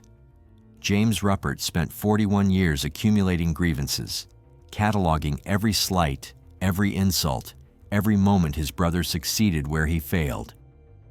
That Easter Sunday, all those years of hatred exploded in 5 minutes of violence that destroyed 3 generations of a family. The 8 children who died that day would be in their 60s and 70s now. They might have had children and grandchildren of their own. Leonard III might have become an engineer like his father. Carol might have become the teacher she dreamed of being. Little John would have graduated college, started a career, lived a full life. Instead, they remain forever frozen on that Easter Sunday, victims of their uncle's lifetime of rage finally unleashed. Now I want to hear your thoughts. Could this tragedy have been prevented if someone had intervened earlier in James's life? Or was he always destined for violence? I don't know who else is alive. I know, ma'am. Just stay on the phone with me, okay? My whole family, there's 30 people, 25 people. I know. Please come immediately. What is in your house? Immediately. That call came in at 11:37 p.m. on Christmas Eve, 2008. Within minutes, every phone line at Covina Dispatch would light up with panicked reports from East Knollcrest Drive. But by the time first responders arrived at the Ortega family home, flames had already consumed most of the structure. What investigators would discover in the ashes would reveal a level of planning so meticulous, a betrayal so calculated, that even veteran detectives struggled to comprehend how a man dressed as Santa Claus could systematically destroy an entire family during what should have been their most joyful celebration of the year. He was never like this. I'm shocked. I would never picture in my right mind he would ever do something to a family. I'm just devastated. Before we examine this devastating case that forever changed how one community views Christmas, please consider subscribing to help these important stories reach more people who need to remember the victims whose voices were silenced too soon. Covina, California sits 22 miles east of Los Angeles, tucked beneath the San Gabriel Mountains. In 2008, its population of 45,000 knew it as a quiet place where serious crime rarely touched their tree-lined streets. The Ortega family had called East Knollcrest Drive home for decades. Joseph Ortega, 79, and his wife Alicia, 70, had raised 5 children in that house. By Christmas Eve, their family had grown to include spouses and 17 grandchildren. Every morning, Alicia walked her 2 dogs through the neighborhood. Joseph tended his garden. Neighbors later described them as the kind of people who made you feel like family the moment you met them. Their oldest son, James, 52, worked in construction. He'd married Teresa, 51, and they'd built a stable life together. Charles, 50, had found happiness with his wife Cherie, 45. The daughters, Letitia, Alicia, and Sylvia, each had their own families, their own stories. But it was Sylvia's story that would intersect with unimaginable violence. At 43, Sylvia Ortega Pardo was rebuilding her life. Her divorce from Bruce Jeffrey Pardo had been finalized exactly 1 week earlier, December 18th. The marriage had lasted less than 2 years, but the deception went back much further. They'd met in 2004 at church. Bruce appeared ideal, an aerospace engineer at the Jet Propulsion Laboratory, a church usher, no criminal record. They married in January 2006. The problem started immediately. Bruce refused to open joint bank accounts, refused to help support Sylvia's 3 children from a previous relationship. "They're your responsibility," he told her, despite earning $90,000 annually. But the worst revelation came months later. Bruce had a son, Matthew, a 13-month-old who'd suffered catastrophic brain damage in 2001 while in Bruce's care, an apparent drowning that left the child unable to walk, talk, or care for himself. Bruce collected a $100,000 insurance settlement, then vanished from Matthew's life completely. Never visited, never paid support. Yet every year, he claimed the disabled child as a tax deduction. When Sylvia discovered this, she understood who she'd married. a man who could abandon his brain-damaged infant son while profiting from him on tax forms, was capable of anything. She filed for divorce in March 2008. The court ordered Bruce to pay $1,700 monthly in support.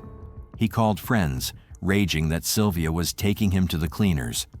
Then in July, Bruce was fired from JPL for billing fraud, claiming payment for hours never worked. The support payments were suspended. By December 18th, Sylvia received just $10,000, her wedding ring, and the family dog. She thought it was over. She didn't know Bruce had already purchased 4 handguns, commissioned a Santa suit, and marked December 24th on his calendar. December 24th started like every Christmas Eve at the Ortega home. Family members arrived throughout the afternoon. Children ran through rooms strung with lights. Adults gathered around the dining table for their traditional poker game. Laughter echoed off the walls. At 5:45 p.m., the family sat down for dinner. 17-year-old Michael Ortiz, Alicia's son, helped serve plates. 8-year-old Katrina Yusufpolsky, Letitia's daughter, bounced between relatives, too excited to sit still. By 11 p.m., some family members had left. 25 people remained. Adults cleaning up from dinner, children playing with new toys, teenagers gathered in corners sharing phones. None of them noticed the rental car that pulled up outside at 11:28 p.m.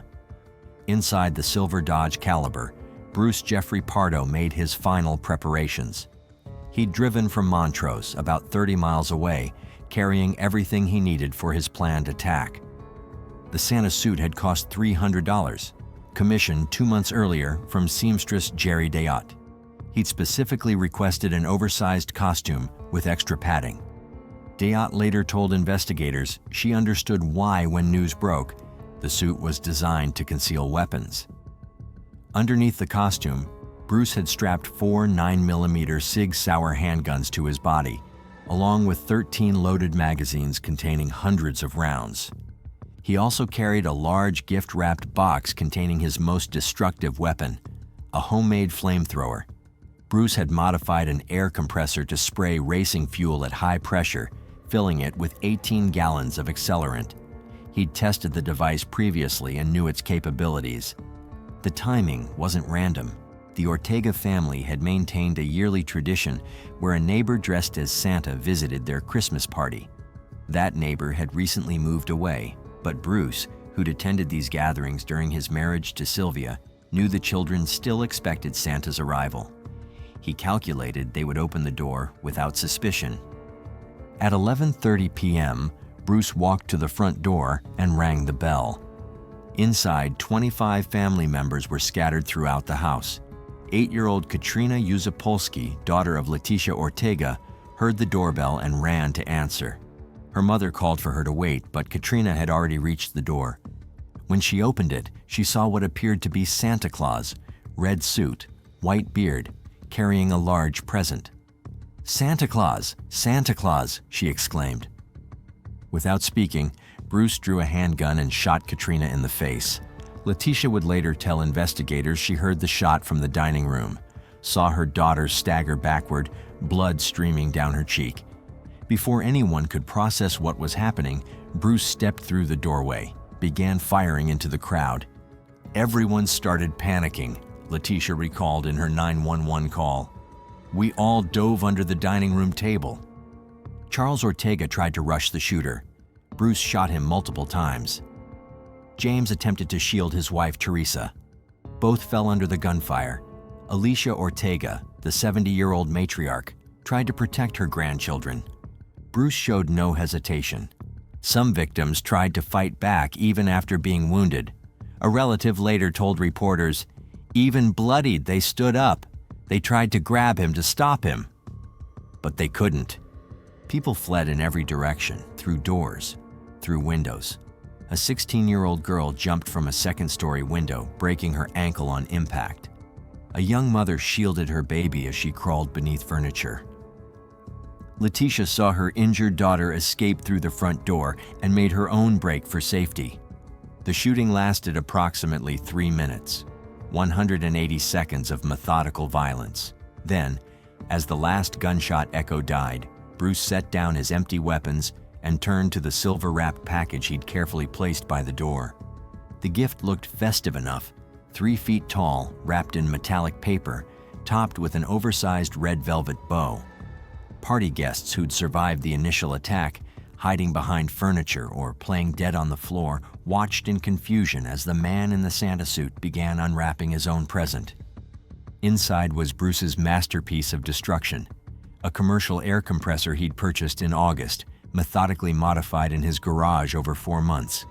He'd replaced the standard nozzle with a high-pressure racing fuel injector, reinforced the tank to hold 18 gallons instead of the standard 5, tested it in the Mojave Desert where he'd filmed himself spraying fuel streams 40 feet long. Bruce hefted the 70-pound device and began his second phase.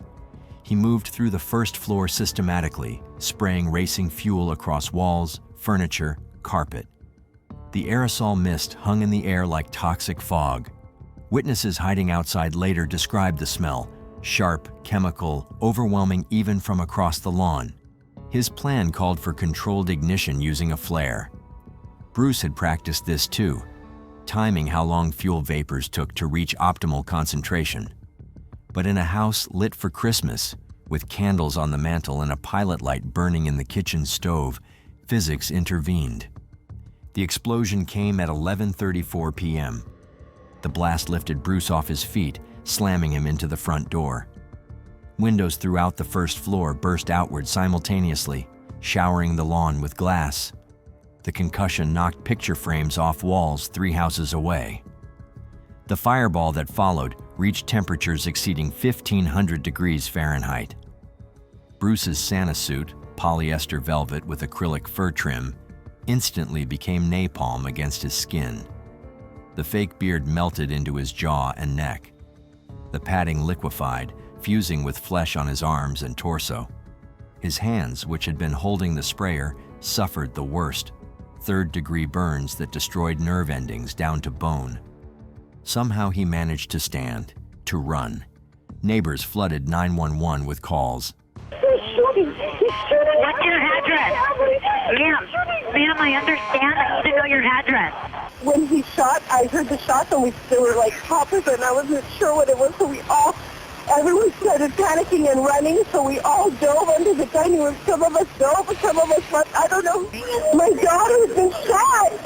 She was shot in the face on the side and she's bleeding. I know. I let the officers know. The officers are making sure it's safe for the paramedics. I need a bandage, please. I don't know who else is alive. I know, ma'am. Just stay on the phone with me, okay? My whole family. There's 30 people, 25 people. I know. By 11:37, all 6 emergency lines at Covina Dispatch were simultaneously active.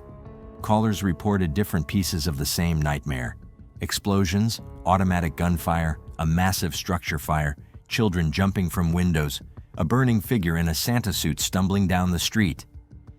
Lieutenant James Buchanan arrived first. His later testimony captured the scene.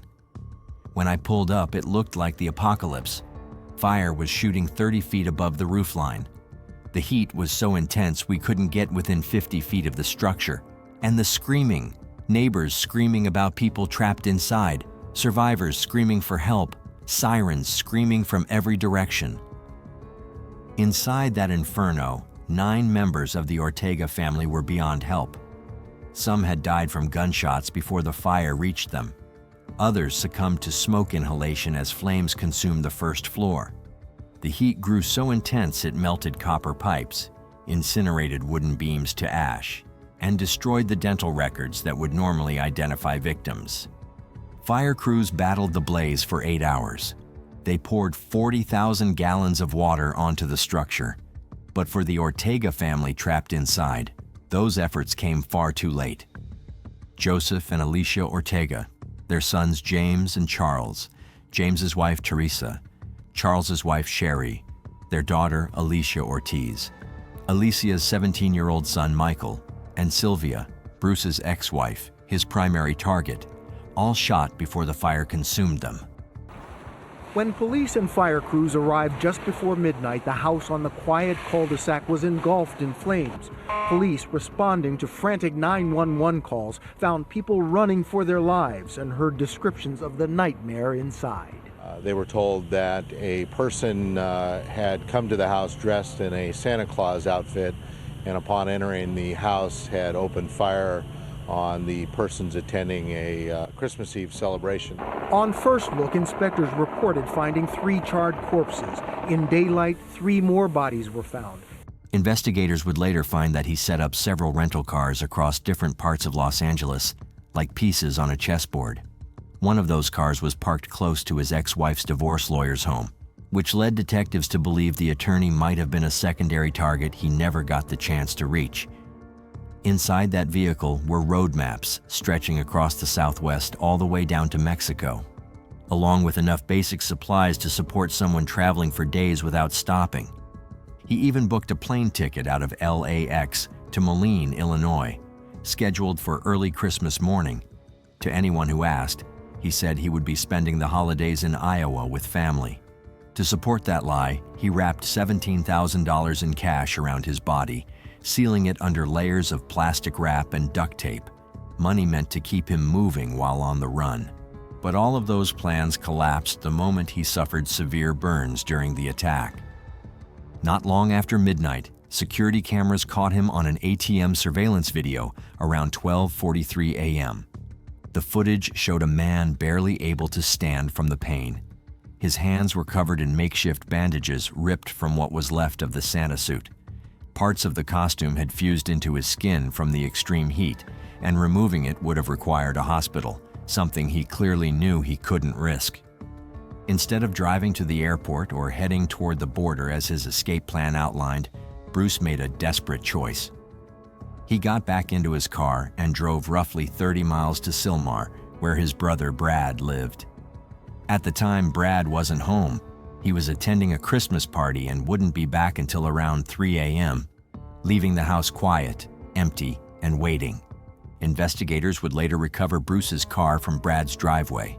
Scattered around it were thousands of rounds of ammunition, enough to continue an attack or fuel multiple shootouts if Bruce had chosen to keep going. But the most disturbing element was the hidden device built into the vehicle. Detectives quickly realized that the car wasn't just packed with supplies, it was rigged to explode. Bruce had created a booby trap so precise that the bomb would detonate the moment anyone attempted to remove the Santa suit. It was a final act of violence he designed to unleash even after he was gone. The bomb squad spent hours examining the setup before safely triggering a controlled detonation, confirming that the mechanism wasn't amateur work. It required planning, patience, and a clear intent to cause as much destruction as possible. At approximately 1:30 in the morning, alone in his brother's quiet house, Bruce Jeffrey Pardo reached the end of his plan. Severely burned, exhausted, and knowing escape was no longer possible, he placed a 9mm handgun into his mouth and pulled the trigger. When Brad Pardo arrived home around 3 a.m., expecting to return from a Christmas party to peace and silence, he instead walked into a nightmare.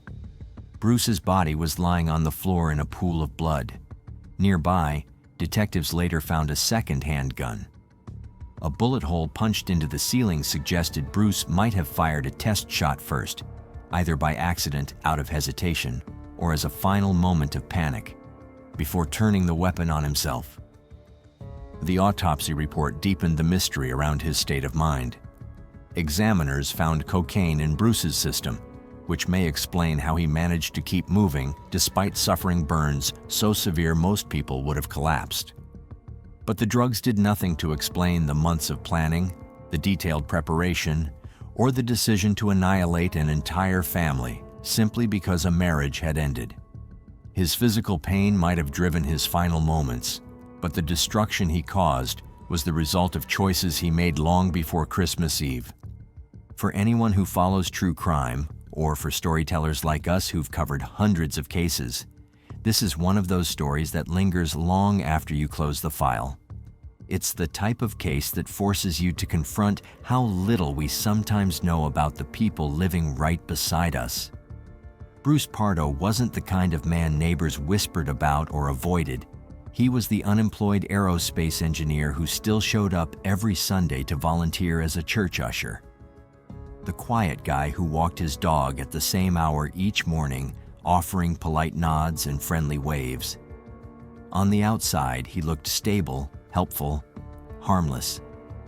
But behind that calm exterior, resentment was piling up like pressure inside a sealed container. In the years that followed, the house on East Knollcrest Drive, once the center of the Ortega family's holiday traditions, could no longer remain standing. It was demolished, erased from the neighborhood like a wound too deep to ignore. Today, the lot is a quiet patch of grass, an empty space that holds the weight of everything that happened there. Children once tore open presents in that living room. Grandparents once laughed, cooked, and told stories in that kitchen. Now, only the wind moves through the space. Yet every Christmas Eve, neighbors still stop by to place flowers, candles, and handwritten notes, a silent promise that the family will never be forgotten. For Letitia Józefpolski, the only Ortega sibling who survived the attack, the journey forward has been long and painful. She spent years piecing together a life that had been violently broken. Her daughter Katrina eventually healed from her physical injuries, but the emotional ones linger in ways only she can understand. Letitia has since turned to writing, sharing her story of rebuilding, of grief, and of slowly rediscovering hope. She has made it clear that Bruce Pardo's brutality will never define her family. Their strength, unity, and love came before him and will outlast his memory. Other survivors carry their own versions of the trauma. The teenager who jumped from a second-story window to save himself still lives with the memory of fire and chaos behind him. The young mother who shielded her baby has had to navigate life knowing she came within seconds of tragedy. Some survivors eventually moved away from Covina, choosing distance as a way to breathe again. Others stayed, determined to reclaim their homes and refuse the idea that one man's violence could push them out of their own community. And every December 24th, as the clock nears 11:30 at night, the city grows unusually still. People who lived through that night can't help but glance at the time. They remember the Ortega family setting up for their annual poker game. They remember kids racing around the house with energy only Christmas can spark. And they remember the sound of the doorbell, a simple chime that marked the last moment of normalcy before everything changed. In 2010, the punk icon Polly Styrene of X-Ray Specs released a haunting track titled Black Christmas, written in response to the Covina Massacre. The song immediately divided listeners. Some felt it tread too close to exploitation, turning a real family's suffering into art. Others believed it served an important purpose, a stark reminder that the victims should never disappear into the endless stream of forgotten tragedies. Whether welcomed or criticized, the song became part of the public memory, a piece of the Ortega family's legacy that reached far beyond the boundaries of their neighborhood. Because when violence is this senseless, when the loss is this enormous, what remains is the question of how we choose to remember. The Ortega family was never defined by the horror of that night. They were parents who adored Christmas and made every celebration feel magical. They were children who devoted themselves to helping others. They were grandchildren who were only beginning to discover who they would become. They were a family known for open doors, warm food, loud laughter, and the kind of gatherings where anyone who walked in instantly felt at home. Bruce Pardo stole their lives. He burned their house to ashes. But even in destroying everything physical, he couldn't wipe away the memories people carried. He couldn't erase decades of kindness, generosity, and joy that the Ortegas had woven into their community. The love they shared, among themselves and with the people around them, outlasted the fire, the loss, and the cruelty. And in the end, that love stands stronger than one man's rage. It has to. Upon arrival at the residence, the deputies noticed that the front door was open As they approached the house, they seen what they believed to be someone laying on the floor. They gave verbal commands. There was no response. And at that time, there was a gunshot that went off. Every parent has a set way in which they want to raise their children. However, in the case of the Stockdales of Beach City, Ohio, the bizarrely strict house rules might have directly contributed to innocent people losing their lives. The strangest thing about the Stockdale family massacre is that we don't know the motive. The perpetrator has yet to mention why he did what he did, and police have been quiet on those details as well. In spite of all of that, we'll try to unpack the gruesome details of the Stockdale family massacre today. It's a case that reveals just how much darkness can be hiding beneath the surface of a seemingly happy family, and how the darkness can build up and violently explode without any warning. The Stockdales were a deeply religious family that decided to move away from the city. Tim and Kathy Stockdale wanted their children to internalize wholesome Christian values, and they felt like the best way to do this was to isolate their children from the real world. The family moved to a remote farm in Beach City, Ohio, where they raised their 4 sons, Calvin, Charles, Jacob, and James. By all accounts, Kathy was a very strict mother. She instituted a series of rules that the boys had to follow, otherwise they'd be punished, and rewarded them for following the rules with meager prizes like being able to listen to a radio show. We moved out to the farm to develop wholesome values in our children. The day we moved, we heard gunshots in our neighborhood, and I knew we had made the right decision. That's not to say that the family was completely without joy, of course. Kathy and Tim loved bluegrass music, and their children showed a lot of musical promise from a young age. Jacob especially became a fiddle-playing prodigy, learning how to play the instrument at an age of 7 and mastering it before he hit puberty. As a result of this talent, Jacob won awards all across Ohio. He even became Ohio State Grand Fiddle Champion in 2012, a few years after a certain event that likely sowed the seeds of the homicides to come. The Stockdales eventually formed a family band, with Calvin playing the banjo, Charles the mandolin, James on the upright bass, and Jacob on the fiddle, of course. Their father Tim fronted the band on guitar and as the main vocalist, though all of the sons sang from time to time. Oh, Lordy, Mama, got him in the bottom of the river sheet. When the whistle blows, I gotta go. Well, Mama, oh, man, you must suck a little red train.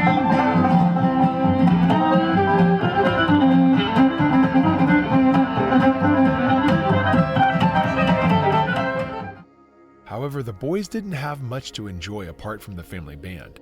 Their parents didn't allow them to watch TV, play video games, listen to most types of music, or even make friends with anyone outside of the family. Kathy saw dating as a physical danger to her children since she was worried that they might get someone pregnant and prohibited them from talking to any girls. This meant that the supposedly wholesome family was effectively a prison for all 4 of the children. But in the early 2000s, a TV show called Wife Swap was making waves. In the show, 2 families would swap wives or mothers for a few weeks.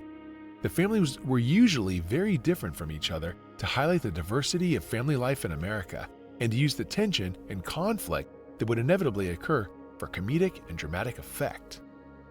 The Stockdale boys begged their parents to participate in the show. In 2008, Kathy and Tim made the fateful decision to agree. Little did Kathy know she'd just started a sequence of events that would culminate in her brutal murder. When the producers of Wife Swap saw the Stockdale way of life, they knew they had solid TV gold on their hands. They had also gotten in touch with the Tonkovich family in Illinois, who were basically the polar opposites of the Stockdales. Lori Tonkovich didn't impose any rules on her children. They would wake up whenever they wanted, wear whatever they wanted, and eat a diet consisting mostly of fast food. Needless to say, when Lori swapped places with Kathy, she was shocked by just how strict the mother of the household could be, and especially when she read about the routine the boys had to follow. After being woken up at 7:30, the boys had exactly 4 minutes to get to the breakfast table, otherwise they'd be fined 25 cents. They'd then perform all sorts of chores on the farm and in the house. If they completed their chores with a so-called glad heart, which is to say they didn't complain about how hard they were forced to work, they'd get tokens that they could exchange for little pleasures like listening to a family-friendly radio show under strict supervision. You get to listen to the radio? Yeah. Who picks those? Mom does. Oh, this is great. This is 100 tokens, right? Yeah. And that's okay with you? I would rather not have to do the tokens to get like a radio show. After finishing their chores, the boys gathered together for homeschooling. They couldn't even get out of the house to study, which meant they had basically no contact with other kids their age. Kathy possibly taught them a very Christian-oriented syllabus, which meant less of a focus on science and facts and more on biblical stories. During the show, Lori got so upset when she saw how the boys were living that she broke down in tears. God, I feel so sad for these kids. I'm gonna take them all home with me. I asked him what he would like to do, if he could do anything, and he doesn't even know. I mean, they need to know that there's other ways of doing things, and then let them decide what they want to do. I didn't realize this was gonna be so hard. She wanted to have a good impact on the kids' lives, so she decided to introduce them to some of the things they'd missed out on. This meant setting up a cable TV connection and buying a video game console. The boys seemed excited about the games, but Jacob notably said he didn't see any value in what he was doing. James talked about how guilty he felt, but that he still loved playing video games. This also showed just how deep the indoctrination went in the Stockdale family. When Lori encouraged Jacob to watch some TV, he reportedly broke down crying and ran outside. Lori then followed him and asked him what was wrong, and the answer she got was as shocking as it was heartbreaking. Jacob said that he was worried about going to hell if he watched TV, even though Lori was most likely showing him wholesome family-oriented content. She tried her best to change how the Stockdales lived, but there was no chance they'd listen. They were far too set in their ways, and the fact that Tim was there to reinforce Kathy's rules didn't help matters much.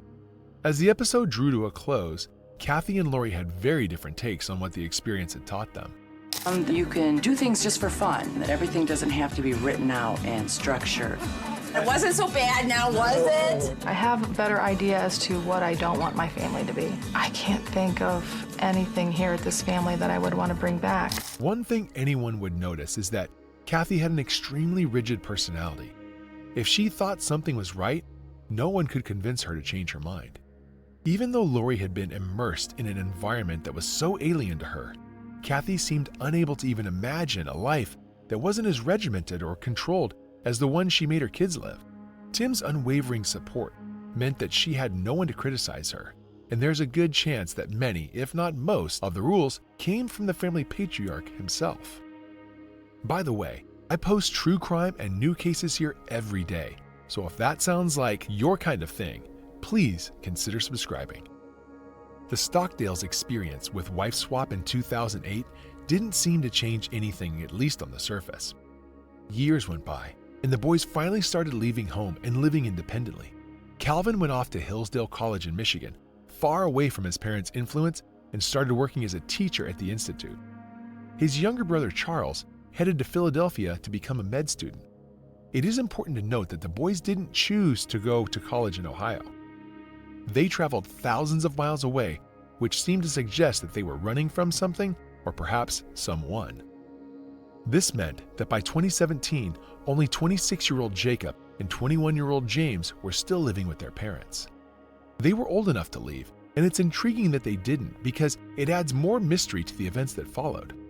Why didn't Jacob, a man in his mid-20s, just move away from the family home? There's an explanation for James deciding to stay. He was studying business at a nearby university, and he had dreams of managing the family band one day. But as for Jacob, one has to wonder why he didn't just start a life of his own. The Stockdale family band kept going, albeit without the involvement of Calvin or Charles. It became a trio and continued to perform at events across the state, amassing a decent following and even recording a few albums.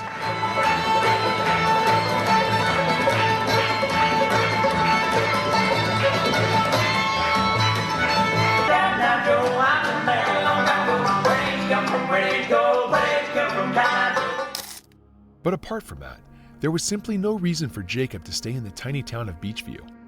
It's possible that this was the whole problem. Jacob had nowhere to go. He might not even have known who he was, and even though he might have seemed perfectly all right on the outside, Inside, a sense of turmoil had started to build, and it would soon erupt in a bloody explosion of violence. At around 4:36 on June 15, 2017, Stark County Police received a 911 call that had ended with the caller suddenly hanging up. This prompted them to head to the Stockdale residence where the call had come from to investigate the suspicious occurrence. When they arrived, they heard a loud bang and rushed into the home. That's when they saw Jacob with a shotgun wound to his head. He was still alive, but barely so, and the presence of the firearm next to him meant that the wound was almost certainly self-inflicted. Police headed upstairs to continue their search, and when they entered the bathroom, they found Kathy and James lying dead on the floor, their bodies mangled by massive sprays of shotgun pellets. Tim was luckily outside of the home at the time, but he was understandably devastated when he found out. There was only one reasonable explanation for what happened. Jacob had killed his mother and brother and then tried to take his own life. However, his self-inflicted gunshot wound meant that he needed urgent medical attention. He was taken to a local hospital where doctors treated his wounds, while everyone tried to understand why he would have done such a thing. It's hard to, kind of surmise what the motive may have been. There's some speculation. We don't really want to get into that part of it, but we'll continue to investigate this case and try to determine if there's a motive. Just do not know. When Calvin found out about his mother and little brother getting murdered, he released a statement saying, "James, our youngest brother, has always been a catalyst of family fun. Aside from being a gifted musician, James enjoyed dancing and had an innate love of people. James was working on a business degree and hoped to go to the business side of entertainment. He leaves behind many friends and a family that love him dearly." Tim also released a statement which read, "Kathy has been my beloved wife of 32 years and a wonderful mother to our 4 sons. She loved nothing more than being a mother and grandmother. She had a strong love of learning and was passionate about her Christian faith, natural health, and organic farming." In both statements, it seemed like Tim and Calvin were intentionally avoiding mentioning their brother. In fact, the only cursory acknowledgement of what Jacob had done came from an earlier statement from Calvin in which he thanked the medical center that treated him, though he didn't mention him specifically. Jacob was seriously wounded after his suicide attempt. He lost sight in his left eye and suffered serious brain damage, which cast some doubts on whether he'd be fit to stand trial. Police decided not to charge him until he had fully recovered from his injuries, which led to over a year of uncertainty about what would happen next.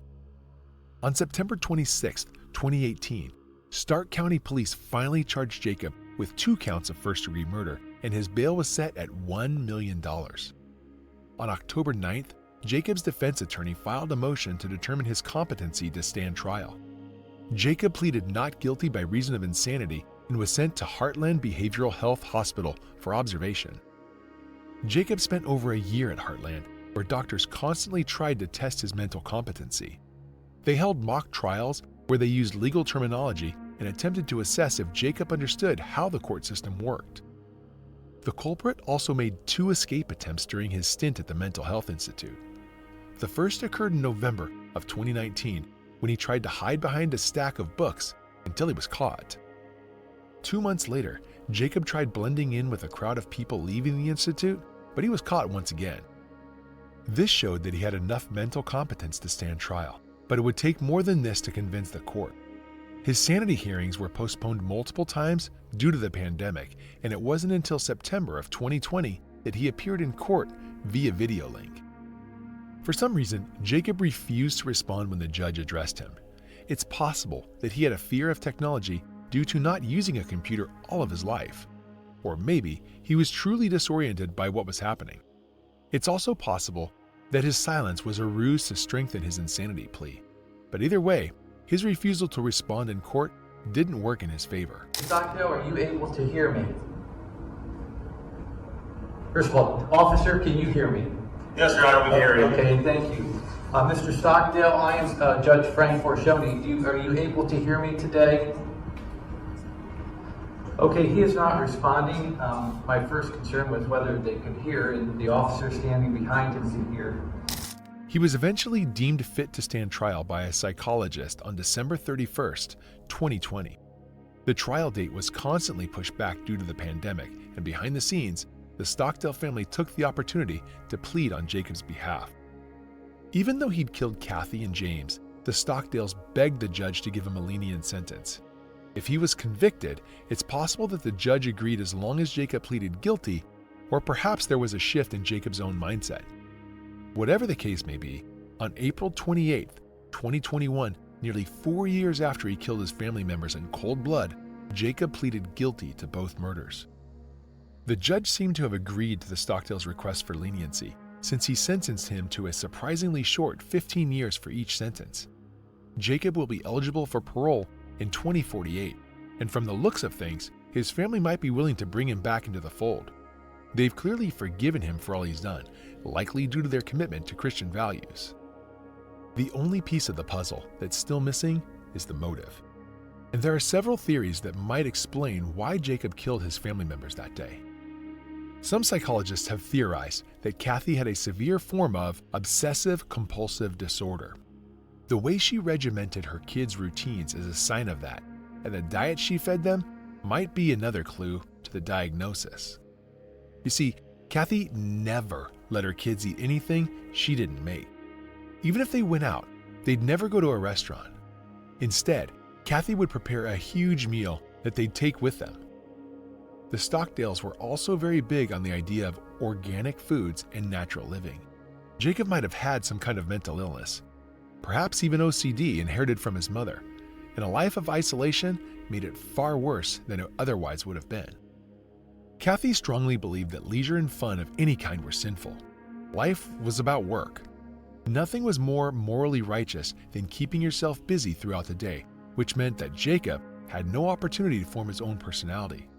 He was entirely dependent on his mother to shape his routine and tell him how to live his life, and when it comes to his desire to commit murder, there are two possibilities. The first is that Jacob simply snapped and wanted to take revenge for the perceived abuse he'd experienced at the hands of his mother. The second is that he simply wanted to escape, and since he didn't want James to go through what he'd experienced, he killed him as well. There's no way to know what was going through Jacob's mind before he pulled the trigger. He seemed like just another normal guy in his mid-20s, up until the point he became a cold-blooded killer. On Kathy Stockdale's official YouTube channel, the last upload is of a song recorded by Jacob and James to celebrate James's 21st birthday. It's a song about the fear of growing up, and in it, James asks if there's another option. The brothers then sing a beautiful rendition of the song Tall Buildings, which they uploaded exactly 3 months before one killed the other. Jacob doesn't look like a murderer in the video. If anything, it shows just how much love the brothers had, a love that might have been the feeling that drove Jacob to pull the trigger. Thank you everyone for all the birthday well wishes last week. I had a great day full of friends and good music. It doesn't get much better than that. You'd think at 21 years old I'd be ready to grow up and join adulthood. Nah, not for me. Yeah. Is there a third option? I wish there was a third option.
do you think of this case?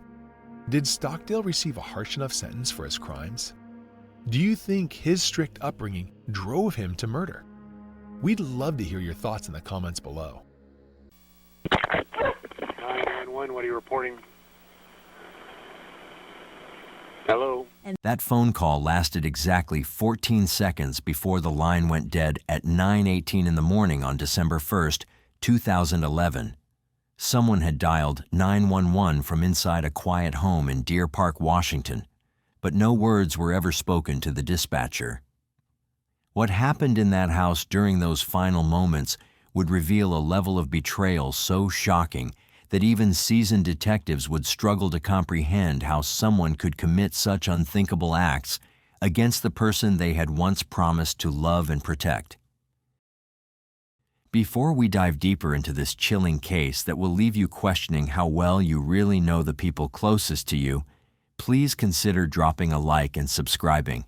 It helps spread these important stories so more people can hear them and remember the victims whose lives were tragically cut short.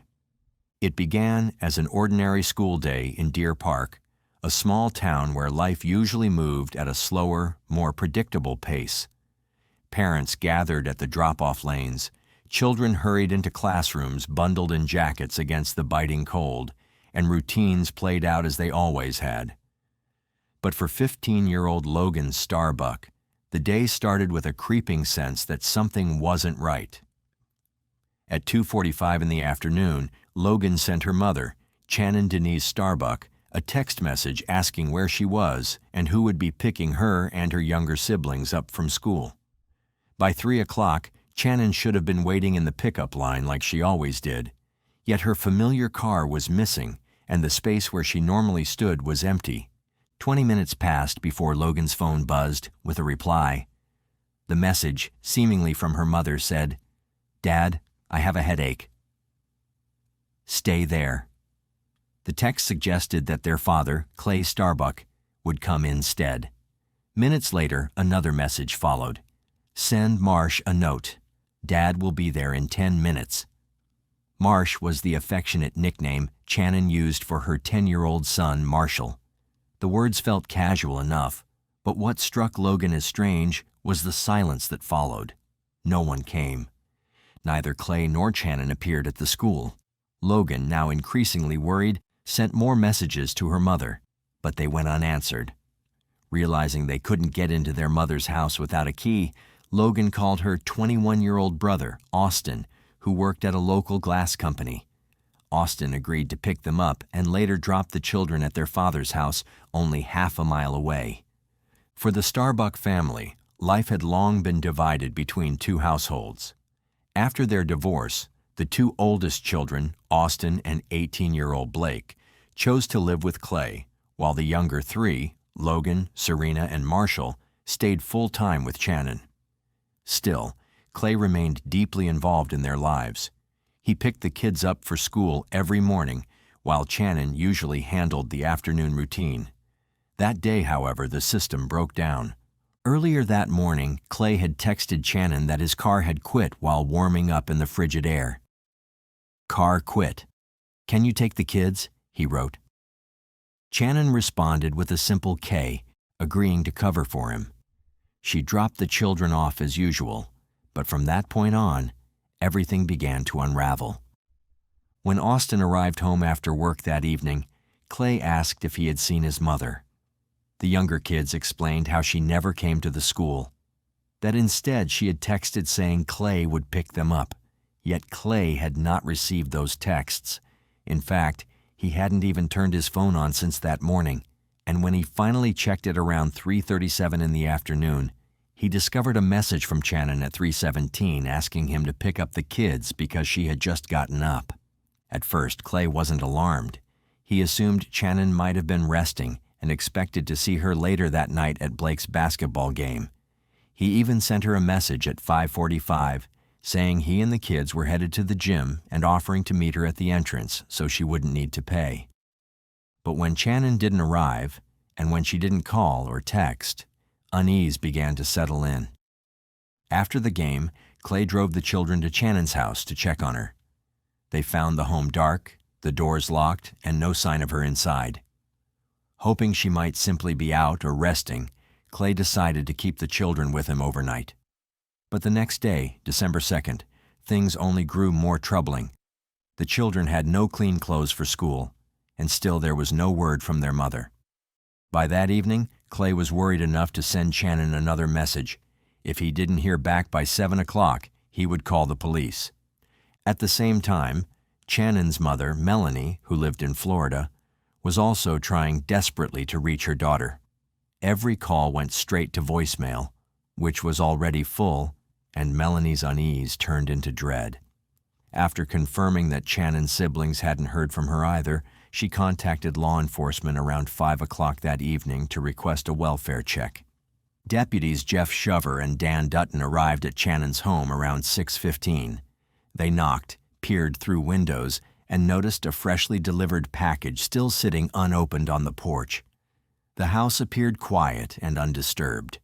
Finding no immediate signs of foul play and lacking grounds for forced entry, the deputies left after about 10 minutes. Later that night, Clay himself called for a welfare check, showing deputies the unanswered texts on his phone. Again, nothing appeared out of place. But beneath the surface, something terrible had already happened. This was the start of a mystery that would pull investigators, friends, and family into a tangled web of secrets, betrayals, and suspicions. To understand the full scope of what unfolded, we have to step back and look at who Channon Starbuck really was, the kind of woman she had been, the life she built, and the struggles she endured before everything came crashing down in that cold Washington winter. Channon Denise Conway was born on April 19, 1969, in Anderson, Indiana. She grew up in a family of faith, raised as a member of the Church of Jesus Christ of Latter-day Saints, often referred to simply as the Church by those within it. Her parents, Lawrence and Melanie, gave her a childhood steeped in religious structure and community, and she shared that upbringing with her brothers, James and Stephen. Life changed when her parents divorced, and while James stayed in Indiana with their father, Channon moved with her mother and brother Stephen to Florida, where Melanie later remarried a man named Charles Borzier. This new marriage expanded the family dramatically, as Charles already had 6 children of his own, and together he and Melanie would go on to have another daughter, Amy. Despite the upheaval, Channon adapted with grace. She grew close to her brother Stephen, who often described their bond as inseparable, more like best friends than siblings. From an early age, she displayed a nurturing maternal nature, babysitting for neighbors, caring for younger siblings, and always putting others first. Her artistic talents also blossomed during this time. She became known in her community and at school for her exceptional drawing abilities, often winning awards for her work. As a teenager in Florida, Channon thrived in both academics and social activities. She attended Lake Mary High School, where she participated in band, the Future Business Leaders of America, and served as historian for the Tri-High Y Club, a service and leadership group. She was not someone who sought the spotlight. Soft-spoken, gentle, content to listen more than she spoke. But her smile, her wit, and her quiet warmth made her a beloved presence among friends. She loved spending weekends at the beach, trips to Disney World, and gatherings with her church community. After graduating in 1987, Channon attended Florida State University and later Seminole Community College, where she earned an associate degree in art therapy on a scholarship. Though reserved by nature, she had a drive to learn, to care, and to contribute meaningfully to the lives of others. That instinct would define much of her adult life. In 1989, when she was 20 years old, Channon's path crossed with that of a man who would forever alter the course of her life, Clay Dwayne Starbuck. The two met at a church dance while Clay was visiting South Florida. Clay had grown up in Oregon and Alaska, the son of a law enforcement officer, and by then he was working in the oil industry on the Trans-Alaska Pipeline. He was older than Channon by 5 years, and he had already been married once with 2 children from that previous relationship. Yet the connection between them was quick, even whirlwind, and within a year, they were married in Florida on June 1st, 1990. The early years of their marriage were marked by change and adaptation. Clay's job took them to Valdez, Alaska, far from Channon's family and familiar life in Florida. The move was daunting, a harsh climate, long stretches of isolation while Clay worked weeks at a time on the pipeline, and the challenge of suddenly becoming stepmother to his 2 children. But Channon embraced it. She committed herself to building a home, loving her stepchildren as her own, and eventually raising a family with Clay. In 1990, she gave birth to her first child with Clay, a son named Austin, followed a few years later by another son, Blake. Then came their first daughter, Logan, in 1996, who was later diagnosed on the autism spectrum. Though raising a child with special needs added more complexity to her life, Channon approached it with patience and fierce devotion. She advocated for Logan, protected her, and worked tirelessly to make sure her daughter never felt limited. Another daughter, Serena, followed, and then in 2001, Channon gave birth to her youngest, Marshall. Family became her entire world.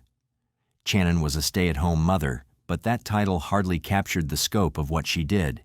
She immersed herself in her children's schools, church activities, and sports.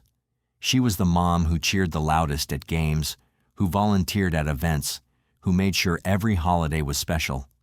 Beyond that, she had a gift for creating. She quilted, sewed, and cooked. So well, in fact, that her handmade quilt sold for up to $1,000 at craft fairs, and she became the go-to seamstress for everything from prom dresses to baseball caps. But while Channon poured herself into her family, cracks had already begun to form in her marriage. Clay was away for weeks at a time with pipeline work, and during those absences, temptations surfaced. Channon discovered his infidelity, and deeper than that, she felt an ongoing tension around faith. She remained devout in her church commitments, while Clay showed no interest in joining, creating a spiritual divide that grew harder to bridge. By March 2000, after a decade of marriage, Channon and Clay divorced for the first time. Yet the bond between them was complicated, and despite the betrayal and pain, they found their way back together within months. Channon returned to Alaska, they reunited, and in December 2006, they even remarried, determined to rebuild what had once brought them together. For a time, it seemed they had succeeded. In 2008, they moved to Deer Park, Washington, a close-knit community north of Spokane. Channon loved the area, its slower pace, and the strong sense of neighborhood. They settled into a rental home at 509 North Ruppert Street, and she envisioned a stable, nurturing environment for her children to grow up in. But the second chance at marriage eventually faltered. Long separations due to Clay's work resumed, trust issues resurfaced, and financial strains piled on. By June 2010, they separated again, and in July, Channon filed for divorce for the second time. This time, she was determined to move forward on her own. She was awarded custody of the 3 youngest children, while the 2 oldest, Austin and Blake, chose to live with their father. The divorce was messy and bitter. Channon accused Clay of monitoring her, even breaking into her home and installing spyware on her computer to track her activity. She confided in friends, in instructors, and even in her mother that she feared him. Court records show she sought protection orders, alleging harassment, and in October 2011, just weeks before her death, Clay was ordered to pay over $9,000 in back child support and legal fees. The resentment between them was no longer subtle, it was open and consuming.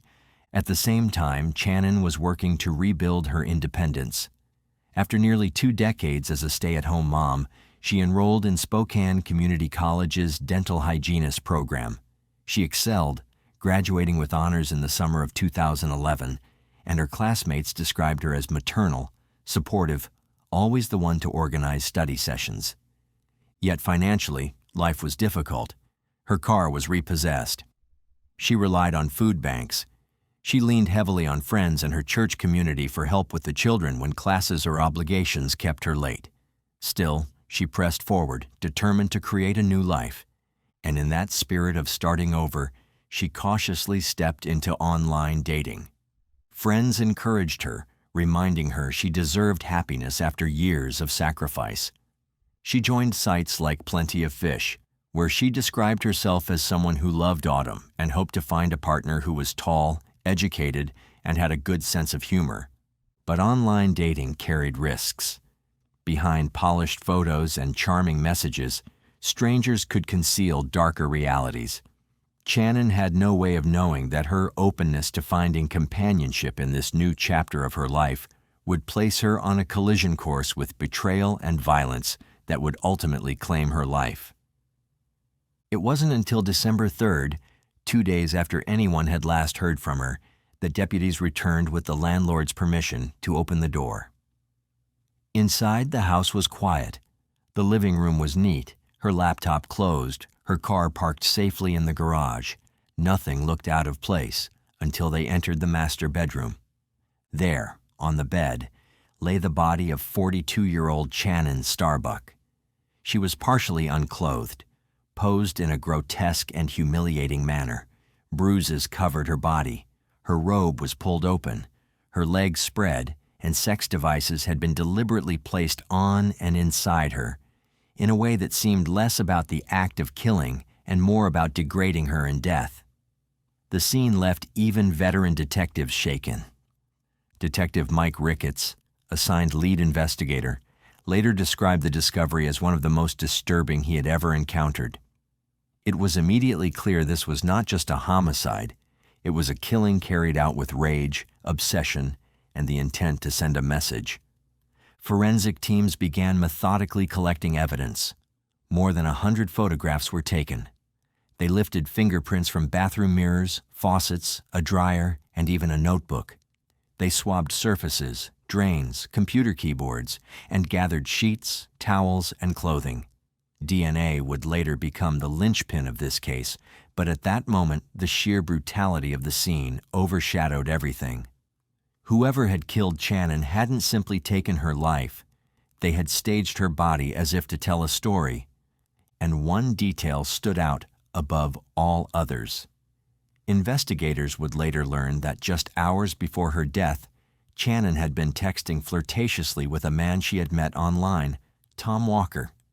He had requested she pose for a provocative photo with a sex toy, in a very specific way. She had never sent the picture, yet when detectives found her body, she had been positioned almost exactly as described in Tom's text message. That chilling connection put Tom Walker at the top of the suspect list. Detectives called him in immediately.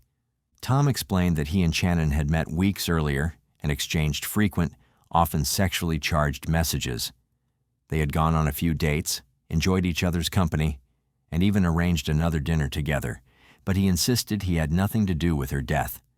On the day she was killed, he had been at work attending a funeral during the morning hours, and his movements were corroborated by co-workers and cell phone records. His alibi checked out, and while investigators couldn't ignore the eerie similarity between his request and the way Channon was found, they began to believe that similarity was no coincidence. Instead, it might have been a deliberate attempt by the killer to frame Tom. Attention then turned to another man in Channon's life, someone who had gone by the name John Wilson. His online profile featured the photo of a doctor from New York who had no idea his image was being used.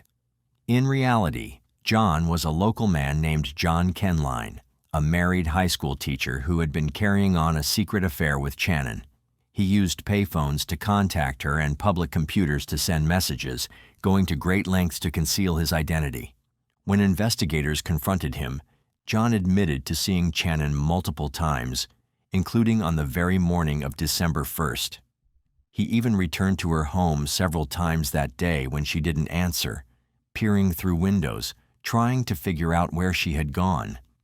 His behavior was suspicious, but his timeline included trips to Starbucks, the library, and errands that were corroborated with receipts and witnesses. Forensics eventually cleared him as well. At this point, investigators faced a troubling dilemma. The two men who seemed most suspicious both had alibis. Meanwhile, DNA collected from the scene was still being processed, and the killer had a 2-day head start before Shannon's body was even discovered. Then came the breakthrough. Detectives reviewing her phone records noticed something odd. At 9:18 on the morning of December 1st, a call had been placed from Shannon's phone to 911.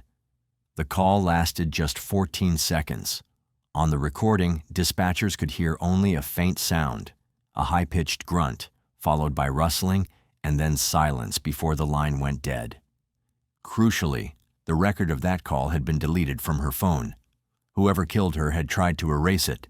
But the dispatcher's log still had the entry, and GPS coordinates confirmed the call originated from inside Shannon's home. This revelation shifted the entire investigation. It meant that Shannon was attacked shortly after returning from dropping her children at school. It meant she had still been alive, fighting, when she made that desperate call. And it meant that every text message sent from her phone after 9:18 that morning was not written by her, but by her killer, someone close enough to know family nicknames and routines, someone trying to create the illusion she was still alive. The chilling reality was becoming clearer. This was not the work of a random stranger met online.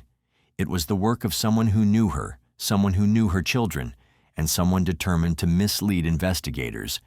As detectives dug deeper, one name kept circling back: Clay Starbuck. From the moment Shannon's body was discovered, Clay Starbuck had made himself visible. He spoke often to detectives, provided phone records, and volunteered details about her online dating life. At first, his cooperation seemed helpful, but soon, investigators noticed that his eagerness to paint Shannon in a negative light was unusual, even unsettling. Friends, neighbors, and members of Shannon's church began coming forward with stories that deepened detectives' suspicions. Several said Shannon had confided in them that she feared Clay, that he would not let go of their broken marriage, and that his behavior had turned increasingly hostile after their second divorce. She told her closest friends that, if anything ever happened to her, authorities should look at Clay first. Her personal diary confirmed those fears. In entry after entry, Shannon wrote about feeling unsafe in her own home. She described coming back to find light bulbs unscrewed, her barbecue tipped over, jewelry missing, and even her locks tampered with. She worried that Clay was entering her house when she wasn't there, which was why she eventually changed the locks and refused to give spare keys to anyone, even her children. One particularly disturbing incident involved her discovering a sex toy left on her porch inside a gift bag, accompanied by a note she believed came from Clay. The message read, "If I can't have you, you can have this." These were not the actions of a man content to move on with his life. They were the actions of someone still obsessed. Shannon had also filed multiple reports with deputies in the months leading up to her death. She told them about her fears, her missing belongings, and her suspicion that Clay had installed spyware on her computer to track her every move. Detectives later confirmed this. A keystroke logging program had indeed been placed on her laptop, allowing someone to monitor her online activity and conversations. Meanwhile, Clay's own words raised red flags. He spoke at length to investigators about Shannon's supposed promiscuity, claiming she left their children alone to meet men she had met online, and even showing their young son Marshall nude pictures he alleged were of Shannon. According to Shannon's diary, this devastated her. Marshall came home one day saying, "I don't like you. Everything is your fault because you're divorcing Dad." For Shannon, it was clear evidence that Clay was turning the children against her. Detectives now had motive: resentment, jealousy, financial stress from back child support, and a deep desire to control Shannon even after their marriage had ended. But suspicion alone wasn't enough. They needed hard evidence. That came with the DNA samples collected from Shannon's body, including swabs from her neck and under her fingernails, revealed profiles from 2 male contributors. One was unknown, but the other was consistent with the paternal line of Clay Starbuck. This testing, known as YSTR analysis, could not pinpoint Clay as the sole contributor, but it did link the DNA to him or his direct male relatives. Investigators quickly ruled out his sons, Austin and Blake, who had solid alibis that placed them at work and school the day of the murder. That left Clay as the only viable match. Even more troubling was where the DNA was found. It was present on areas of Shannon's body that suggested direct physical struggle: her neck, her face, and under her nails. This wasn't the kind of DNA you would expect to linger from years of co-parenting or casual contact. This was fresh, placed there during a violent confrontation. When investigators confronted Clay, his explanations were inconsistent. He claimed his DNA might have been present because he used to live in the house, or because he and Shannon had been intimate after their divorce, but he could not explain why it would be under her fingernails, the classic sign of a victim scratching their attacker while fighting for their life. At the same time, his alibi began to collapse. Clay insisted that his car had broken down on the morning of December 1st, stranding him close to his home. He said he spent the day napping, playing video games, and tinkering with the vehicle. Yet surveillance footage from nearby cameras failed to show him walking the route he claimed he had taken to and from the car.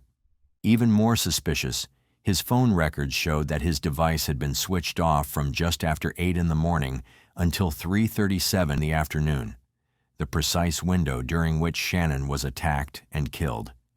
Detectives asked themselves a simple question: who turns off their phone for nearly 7 hours on a day when their ex-wife is later found murdered?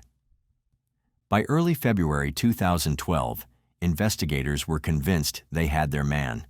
On February 6th, Clay Starbuck was arrested and charged with first-degree murder and burglary. He maintained his innocence, insisting that Shannon had been killed by one of the many men she met online, but the growing mountain of evidence pointed squarely at him. Still, this was only the beginning. For the case to move forward, prosecutors needed to lay out a narrative that would persuade a jury beyond reasonable doubt. And that meant piecing together not only the forensics, but the full picture of Clay and Shannon's troubled relationship, the love story that had turned into a nightmare of control, jealousy, and ultimately murder. When Clay walked into court in May 2013, the room carried a heavy silence. On one side sat Shannon's mother and siblings, determined to see justice served. On the other side were his children, still standing by their father. It was a tragic reminder of how deep the fractures in this family had become. The prosecution laid out their theory carefully. They argued that Clay, angry over child support, jealous of Shannon's dating life, and unwilling to let her move on, plotted her death. They said he staged car trouble on the morning of December 1st, slipped into Shannon's house after she left to take the children to school, and attacked her when she returned.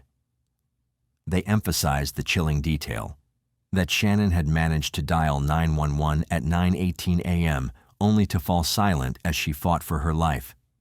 Forensic experts testified that Shannon's body bore dozens of injuries, signs of a violent struggle. DNA swabs from her neck, face, and fingernails matched Clay's paternal line, and his two oldest sons were eliminated by alibis, leaving him as the likely source. Prosecutors also brought forward Shannon's diary entries and testimony from friends and neighbors, where she expressed fear of Clay and suspicion that he was tampering with her home.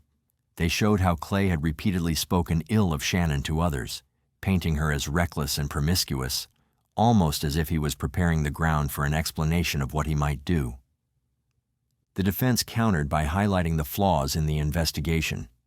They reminded the jury of the men Shannon had met online, some of whom had suspicious behavior, and insisted that police had zeroed in on Clay too quickly. They attacked the DNA evidence as inconclusive and criticized law enforcement for failing to test every piece of potential evidence. Clay himself denied harming Shannon, saying his DNA could have remained in the home from years of living there and from contact with their children. He insisted the true killer was one of the men Shannon had met through online dating. The emotional heart of the trial came when the children testified. The older boys defended their father, describing him as loving and incapable of violence, while Shannon's family and close friends painted a very different picture, recalling her repeated warnings that if anything happened to her, Clay should be the first suspect. Watching her children take sides against her memory was agonizing for Shannon's mother, Melanie, who sat through every word of the trial. After weeks of testimony, the jury retired to deliberate. It didn't take long. On May 28, 2013, Clay Starbuck was found guilty of aggravated first-degree murder and sentenced to life in prison without the possibility of parole. For Shannon's family, it was the justice they had been waiting for, though it came with the unshakable ache of knowing she was gone forever. For Clay's children, it felt like another devastating loss. But the tragedy did not end there. The years that followed saw bitter public arguments between Shannon's relatives and Clay's supporters, often spilling out onto social media. His children continued to believe in his innocence, visiting him in prison and speaking out on his behalf. Shannon's family, meanwhile, tried to preserve her memory and highlight the fears she had expressed in her final months. Then came another heartbreak. In December 2021, Shannon's child Logan, who had been just 15 when his mother was killed, went missing. Weeks later, his body was found in the Spokane River. Authorities ruled his death a suicide. It was a devastating reminder of the long shadow cast by Shannon's murder, a pain that reached far beyond the courtroom and into the lives of her surviving children. Clay remains in prison today, still maintaining his innocence, while Shannon's family continues to believe the jury made the right decision. And perhaps the most haunting detail of all is Shannon's own voice from the past, her diary entries, her conversations with friends, her warnings to loved ones. She had said more than once that if anything ever happened to her, people should look to Clay first. Those words became her final testimony. The story of Shannon Starbuck is not just about a crime. It is about a woman who loved deeply, who devoted herself to her children, and who tried to rebuild her life after heartbreak. It is about the dangerous intersections of love, jealousy, and obsession, and the devastation left behind when violence replaces compassion. Now I want to hear your thoughts. Should Clay's children have stood by their father, or were they blinded by loyalty? Comment your take, and don't forget to hit like and subscribe so we can keep these stories alive.